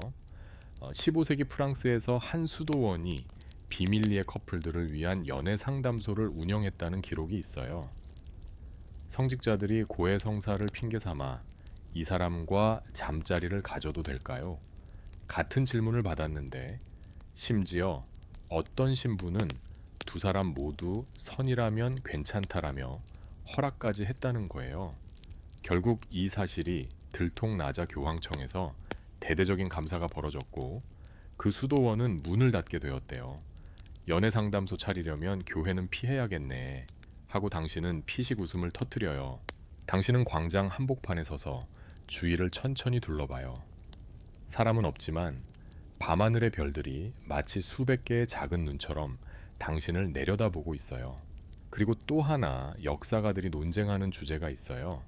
중세의 엄격함이 정말로 사람들의 성을 억눌렀느냐 아니면 오히려 몰래 즐기게 만들었느냐 하는 점이에요. 어떤 학자들은 사람들은 금기를 두려워했고 진정으로 억눌렸다고 주장하지만 또 다른 학자들은 오히려 금기 덕분에 쾌락이 더 자극적이 되었고 사람들은 교묘히 그 틈새를 파고들었다고 말해요. 당신은 다시 발걸음을 떼며 문득 악어똥 자외선 차단제가 떠올라요. 아무리 생각해도 그거야말로 중세 섹스 이야기의 하이라이트 같네 하고 웃음이 나와요. 왜냐하면 결국 중세 사람들도 우리와 똑같았으니까요. 숨기고 탐하고 두려워하면서도 끝없이 사랑하고 싶어 했어요. 당신은 광장 끝으로 천천히 걸어가요. 달빛 아래 당신의 그림자가 길게 늘어나면서 오늘 밤 들었던 수많은 이야기들이 머릿속에서 하나둘 떠오르고 다시 스르륵 희미해져 가요. 그리고 조용히 중얼거려요. 중세의 밤도 결국 사람 냄새로 가득했구나. 이제 숨을 조금 고를까요? 당신은 긴 여행 끝에 다시 밤하늘을 올려다봐요. 달빛은 한결 부드러워졌고 별빛은 마치 고운 속삭임처럼 반짝이고 있어요. 오늘 우리가 함께 걸은 중세의 골목길들, 스튜어리의 불빛, 수도원의 차가운 돌벽, 은빛 구슬이 구르는 소리, 허브향이 스며든 비밀스러운 약방. 그 모든 풍경들이 지금은 마치 안개처럼 서서히 흩어져 가네요. 당신도 아마 느꼈을 거예요. 중세 사람들이 우리보다 특별히 더 신비롭거나 더 음험하지 않았다는 걸요. 그들도 결국 우리와 똑같이 외로웠고 설렜고 흔들렸어요. 교회 종소리 사이로 사랑을 속삭이고 밤의 어둠 속에서 금기를 깨뜨리며 조심스레 손을 잡았죠. 그리고 우리는 알게 됐어요. 금지될수록 사람들의 마음은 더 뜨겁게 타오른다는 걸요. 그러니 이제 눈을 감고 그 모든 이야기들을 조용히 접어두어요. 오늘 밤 당신이 가장 기억에 남은 건 혹시 악어똥, 자외선 차단제였나요? 아니면 순결 벨트였을까요? 어쩌면 곡식 자루 위의 사랑일 수도 있겠네요. 그 무엇이든 모두 중세의 밤을 수놓았던 진짜 사람들의 이야기였어요. 이제 천천히 숨을 내쉬고 마음속의 불빛을 살포시 끄세요. 달빛은 여전히 그 자리에 있고 바람은 조금 더 부드러워졌으니까요. 좋은 꿈 꾸세요. 편안히 주무세요. 그리고 언제든 다시 중세의 골목으로 돌아오길 기다릴게요.